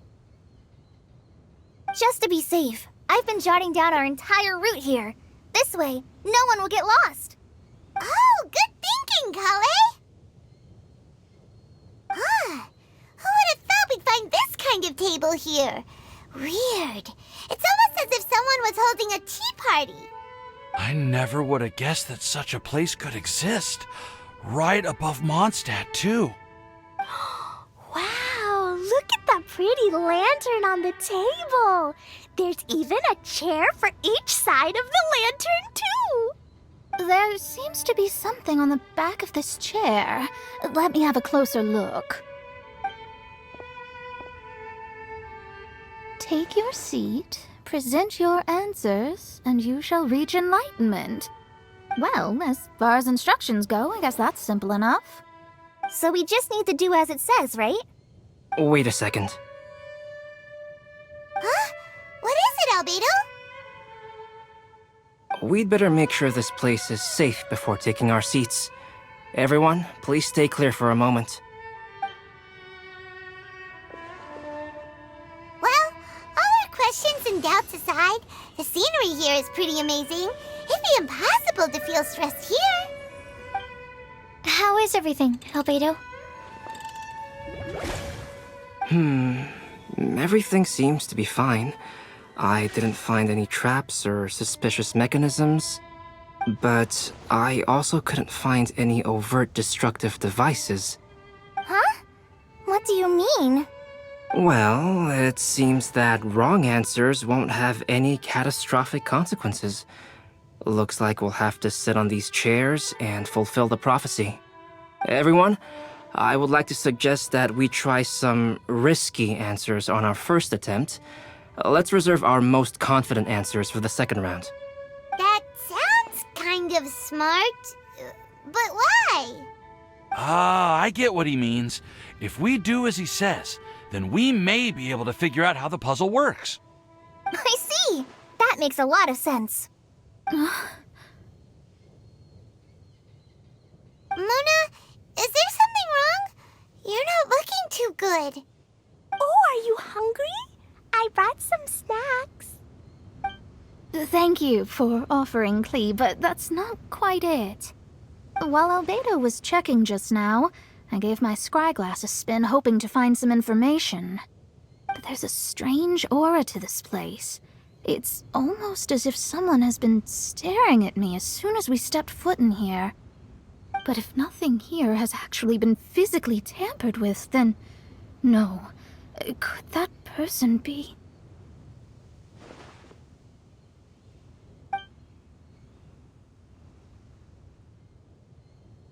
What do you mean, Mona? Who could it be? Never mind. It's not like I've got any proof. Don't leave us on the edge like this, Mona. I'll just do what Albedo said. Yes. Let's test the hypothesis together, Klee. Come on, join us, Mona. Oh, all right. Okay, then I'll answer the first question. If someone were to ask me to find a flower that is not of this world... You can do it, Sucrose.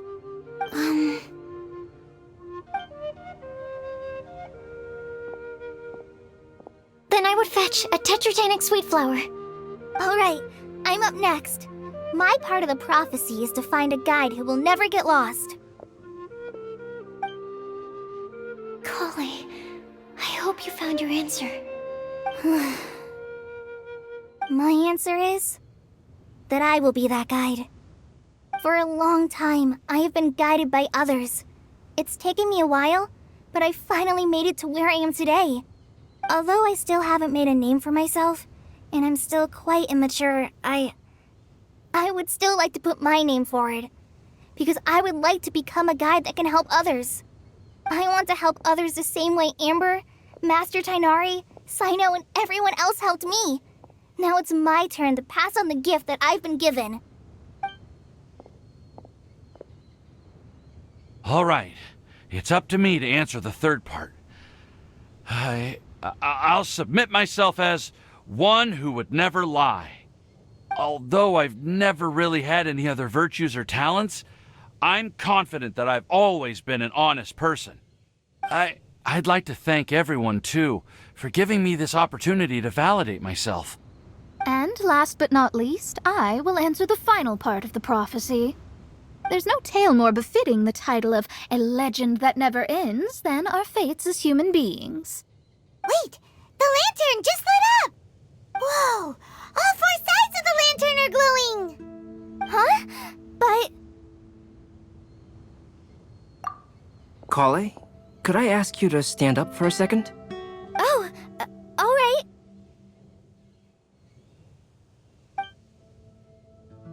Huh? What's going on? Why is it lighting up regardless of who's sitting in the chair? Didn't it say we have to answer all the questions correctly? It's pretty clear now, isn't it? We've just proven that there is no right answer for this prophecy. No right answer? But how could that be? Although the instructions had come from an old and enigmatic prophecy, it is in fact nothing like the ancient mechanism that we had all imagined it to be. I believe the lantern only serves as a simple signal. And to think, I never expected you to actually find this place. What? There's someone else here? We meet again, traveler. Hey! You're that Outlander we met the other day at Good Hunter! It's all thanks to you that I was able to find this place. Good thing that you were too preoccupied with the prophecy to notice someone tailing you from the shadows. Oh, is that so? Then, why do I spy yet another person following in your shadow? Wait, really? There's no need for pleasantries. You should know I'm here for you.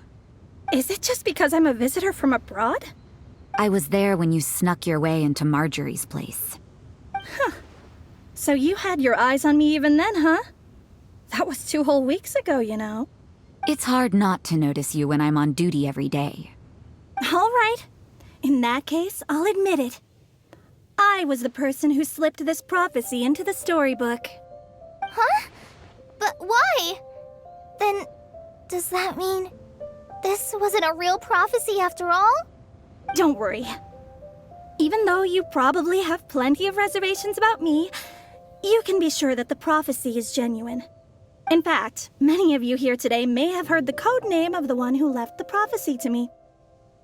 She hailed from an ancient assembly of powerful women, each of whom used a single letter to signify themselves. Who would have guessed? It seems that power was indeed left behind by the old hag after all. Ah, so you're B's student. It's an honor to meet you. I am Scarlet, the successor of Jay. Well, what are you talking about? It's a long story, but I'm not quite sure that I'm the best person to tell it. Since you've all spent so much time and energy trying to decipher this prophecy, you must also be very interested in the secret behind this lantern, no? The lantern has already been lit. Now then, please allow me to disturb your happy peace. Huh. Why did this little thing just light up? How strange. Hello? On the other side of the lantern. Can you hear me over there? Mom? Oh, I hear many youthful voices. Madam, I am Scarlet, the successor of Jay. Oh, since we've last gathered, Jay's successor has already become so reckless and bold. Unbelievable. Wait. Why are you talking just like the old hag? Old hag? Who would dare say that? Is that Mona? Who are you? Who dares imitate my master? And what of imitation and mimicry? It has always been a fool's errand to mimic and learn from humanity. Aunt Alice, I'm here too. Mom, why are you trying to talk like other people? So I see everyone's here. Well then, my warmest greetings, everyone. Miss Alice, why would you... Well, it's been many years since this lantern last lit up. You can't blame me for thinking that one of the old friends from my youth may have decided to catch up again. Why she sounds so coy all of a sudden? And if I recall correctly, we left this lantern in the care of the Animo Archon Barbados. You must be commended for uncovering an artifact entrusted to the god of wind himself. Tell me, are you sitting around my beloved tea party table? It's a really long table. Oh, so you are. I suppose this means even the Animo Archon has granted you entry to this place. Was all of this Scarlet's doing? Wait. Paimon's completely lost now. So what was this assembly you were talking about earlier? Oh, Miss Alice, would it be all right to leave the explanation of that to you? Well, you should be rewarded for making it all the way up here and activating the lantern. Now then, let me tell you a long and ancient story. Ever heard of the Hexenzirkel? As the spooky name suggests, it's a secret society. Once upon a time, it even challenged the Animo Archon himself. But he replied, "Let us make music, not war, and resolve our conflicts through song." From then on, the mages would only ever convene in the woods, in the skies, or on the edges of cliffs. At these tea parties, they discussed their stories and secrets and resolved their differences, as the tea and cakes bore witness to their pledge never to fight amongst themselves. Yesterday I snuffed out the life of my beloved. He had grown old and was extremely sick. He loved me dearly, so I took his fate in my hands and ended his pain. I'm raising a son. Of all the children I had, he's the only one left. But I suppose that still makes me a mother. My lifespan is nothing compared to yours, so I wish to leave you with my storybook. Actually, maybe you can pass it on to your children one day. Oh, this looks interesting. Let me scry. My dear sisters, we mustn't let prophecies threaten our bonds of friendship. Even the most frightening witch was once a little girl, and growing up can be so tough. Sometimes we all need to vent our troubles to the wind. Even if the nations go to war, or the sky falls down, the mages' tea parties shall forever be held around this table.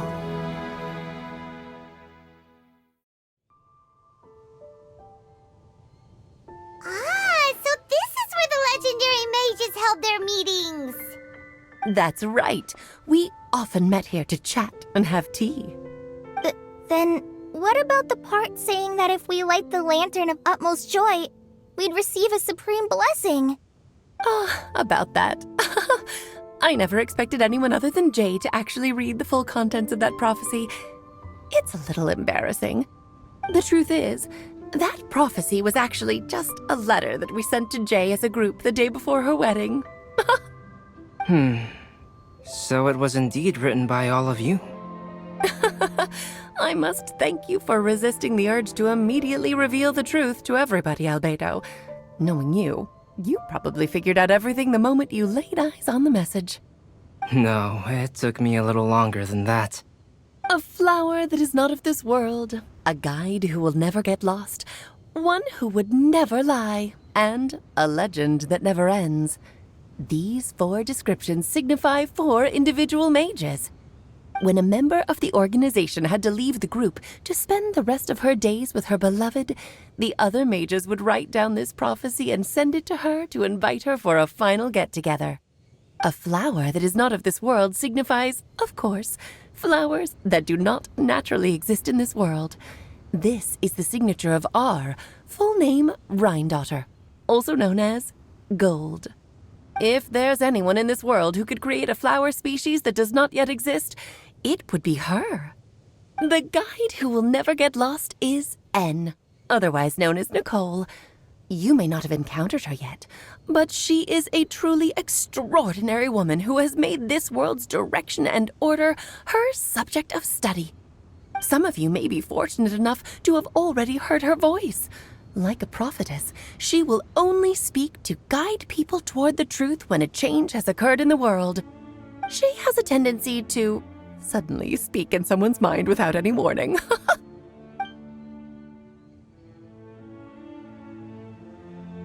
If one day you would be unfortunate enough to run into a truly dangerous situation, she may use her voice to guide the way forward for you. Who would have guessed that there are so many mysterious women in this world and that they would all know each other? The one who would never lie is me. I hope no one would take offense. It's just that I, Alice, or A for short, have always had a soft spot for those with sincerity and candor. As for a legend that never ends, you may not know M in person, but you've likely encountered one of her works. Have any of you ever read The Boar Princess? Huh? I'm pretty sure every child in Mondstadt has read that book. It's also one of my favorite stories. M was an exceptional human writer who used her prose to teach me the meaning of grief. Don't you think such a person would deserve a seat at the mage's table? Paimon's getting more and more lost. It may sound hard to believe, but I can attest to everything that Alice has said.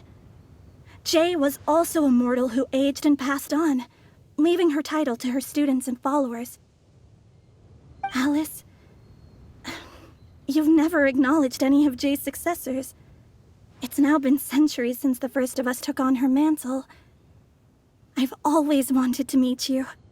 Do you also want to become a mage? Title aside, I think I'm more interested in the meaning and purpose of the Hexen Circle.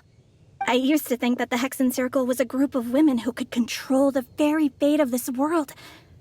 But now, I've seen for myself that besides Jay, many other ordinary people were also among you. Do you think less of us now? No, not at all. My interest has been piqued, and I'm now even more drawn towards the idea of becoming a mage. You're right. I've never acknowledged any of Jay's successors. But you are different. You are much more fascinating than any of your predecessors. Oh, has someone finally piqued Aunt Alice's interest? Now is not a good time, Scarlet, but as soon as I am able, I will seek you out for a meeting. I want you to tell me all about Jay's married life back in her hometown. So the mage who received the prophecy letter from all of you was Jay? She left the Hexen Circle after getting married? Precisely. There was only one way the letter could have been interpreted. She would have known what we meant as soon as she saw the message. We were just asking one thing of her. Please come to see us again. Before you go and settle forever with your happiness, please come share some of it with your best friends and sisters. So, the Supreme Blessing actually meant... All journeys are fleeting and will eventually come to an end. What will give us the most fulfillment and happiness in the end are those who will greet us at our journey's destination. Dear child, I believe you can also understand what I am talking about. We women will always have many troubles and encounter pains and frustrations that will keep us up at night. But no matter how hard things may become, we will cross mountains and oceans to see our best friends again, regardless of how many years have passed or how far the distance may be. As long as we can be with our beloved friends, our hearts will be filled with joy. To us mages, that's what being supremely blessed is all about. Oh. I still don't get it, but I do know that all the mages are Mom's best friends. If you ask how I see it, the Hexen Circle is just a group of ladies that I spent my youth with. Anyway, I'll introduce some of the other members to you all later. I still have a few things to attend to, so this will have to do for today. Bye, Mom. Todoko says bye, too. Goodbye, darling, and farewell to all of our other friends as well. I'm sure we'll see each other again. Oh, now that I think of it, isn't it getting close to that time of year? Yes, it's Windblume again, Alice. It's also a special anniversary date. I'm sure you still remember. Yes, I do remember now. It was on this day many, many years ago that Jay tied the knot. Oh, just in time for the Festival of Love and Freedom. Everyone, please enjoy this year's Windblume Festival to the fullest.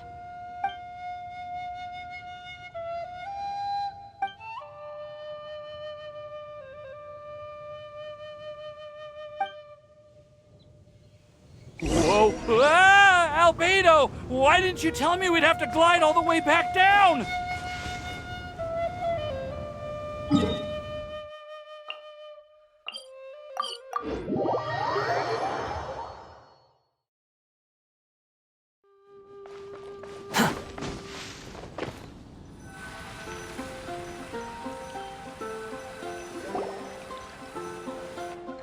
Oh.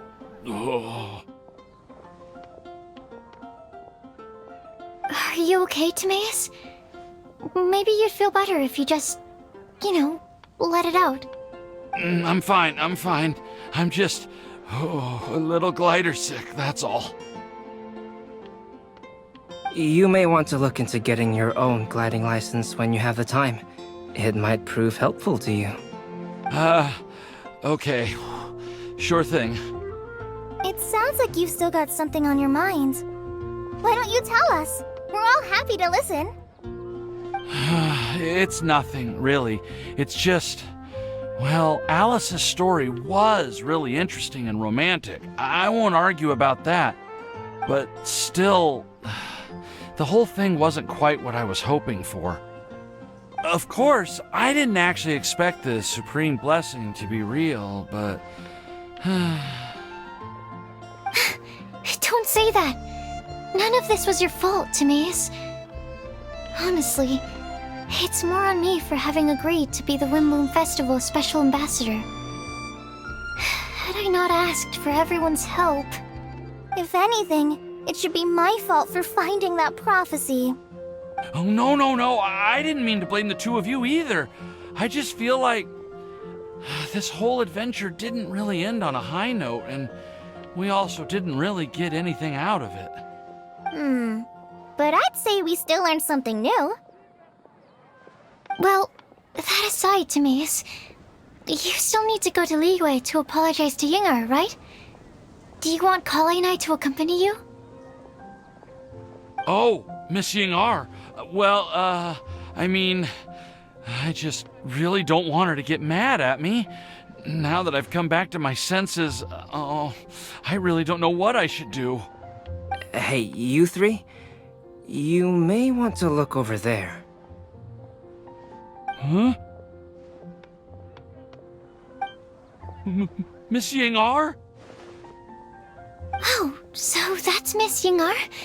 I've never met her before. Yep, that's her. And she actually came all the way to Mondstadt. I am so sorry, Miss Yingar. But how did you... I mean... Are you so happy just to see me? Of course I am. I'm so happy that, I don't, Sorry, I don't know what to say. I was ready to give you a harsh scolding, but now that I've seen you like this, I suppose I could let you off the hook this time. You said you couldn't come to pick me up because of a very important matter, right? Well then, of course I had to come and find you instead. Should we go see how they're doing? Well, I wouldn't.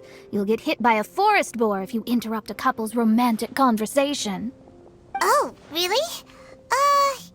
We'll just leave them alone then.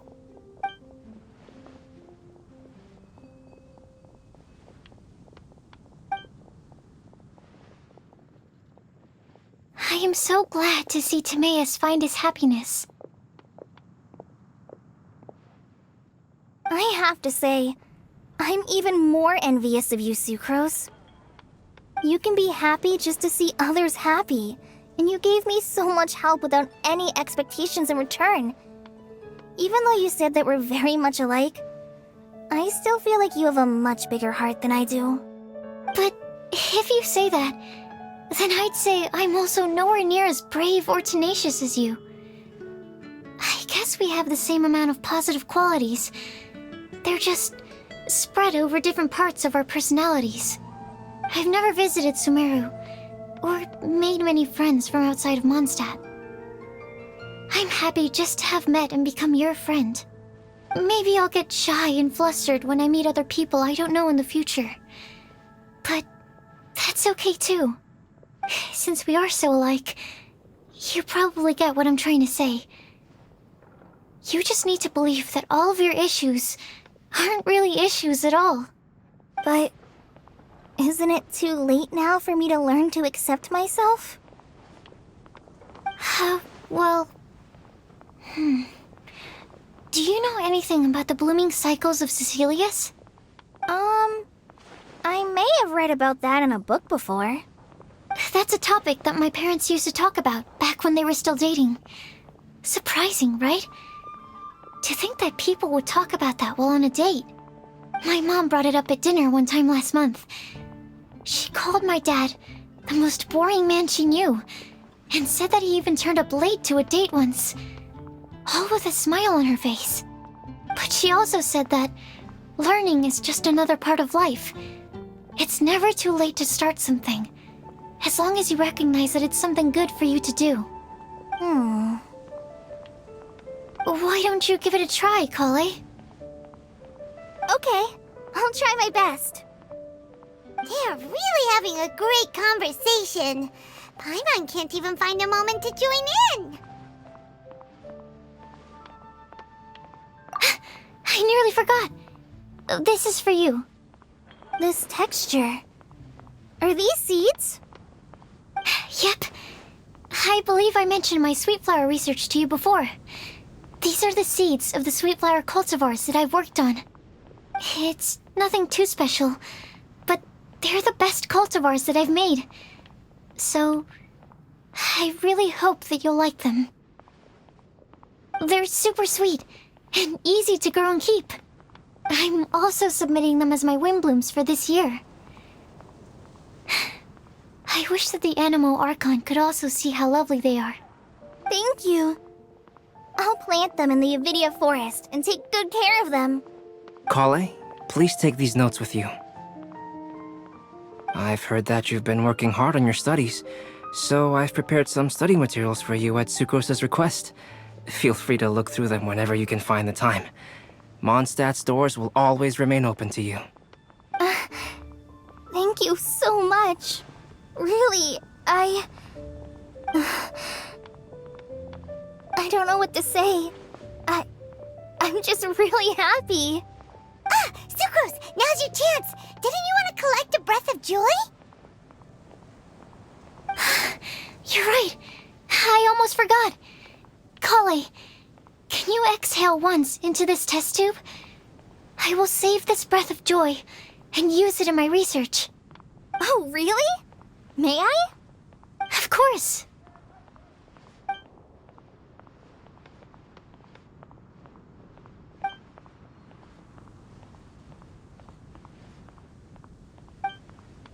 Huh? What was that? It was like a little cloud of happiness, and now it flew away. Well, luckily, there's still some breath left in the test tube. I'll seal it up for now. I'll keep working on it and let you know as soon as I have any breakthroughs in my research. Yeah, you can write to me. I'll be sure to respond as soon as I receive your letter. Oh, it looks like you found a new pen pal. Master Tighnari! Cyno! If your friendship was forged in a test tube, does that make you test friends forever? That's it. I think you've ruined Sumeru's reputation in Mondstadt beyond all hope of repair. All that matters is that I've enjoyed Mondstadt immensely. The dragon here possesses a majestic form. Oh, that reminds me. Traveler, this card back is for you. Cyno wanted you to have one for yourself. If I had to guess, I'd say he probably wants you to use it if you challenge him to a duel. I'm a master of the game. Do you dare challenge me? Can you believe this guy? Huh. Let's knock him off his high horse. Wait! I've got something to give you, too. Huh? Kale has a gift for us? Yeah! I figured I should follow local Mondstadt customs and prepared a few small things themed after the Windblume festival.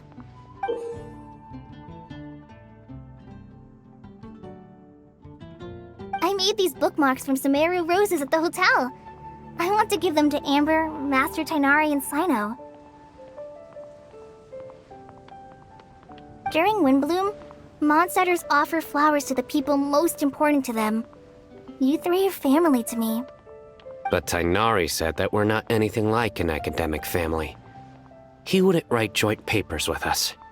Well, in this case, we can consider ourselves as regular siblings. And that should be just fine. I agree. Oh, and here are some Padisara seeds as well. These are for the Traveler, Paimon, and everyone else from Mondstadt. Whoa, are these really for us? So, are these your chosen Windblooms?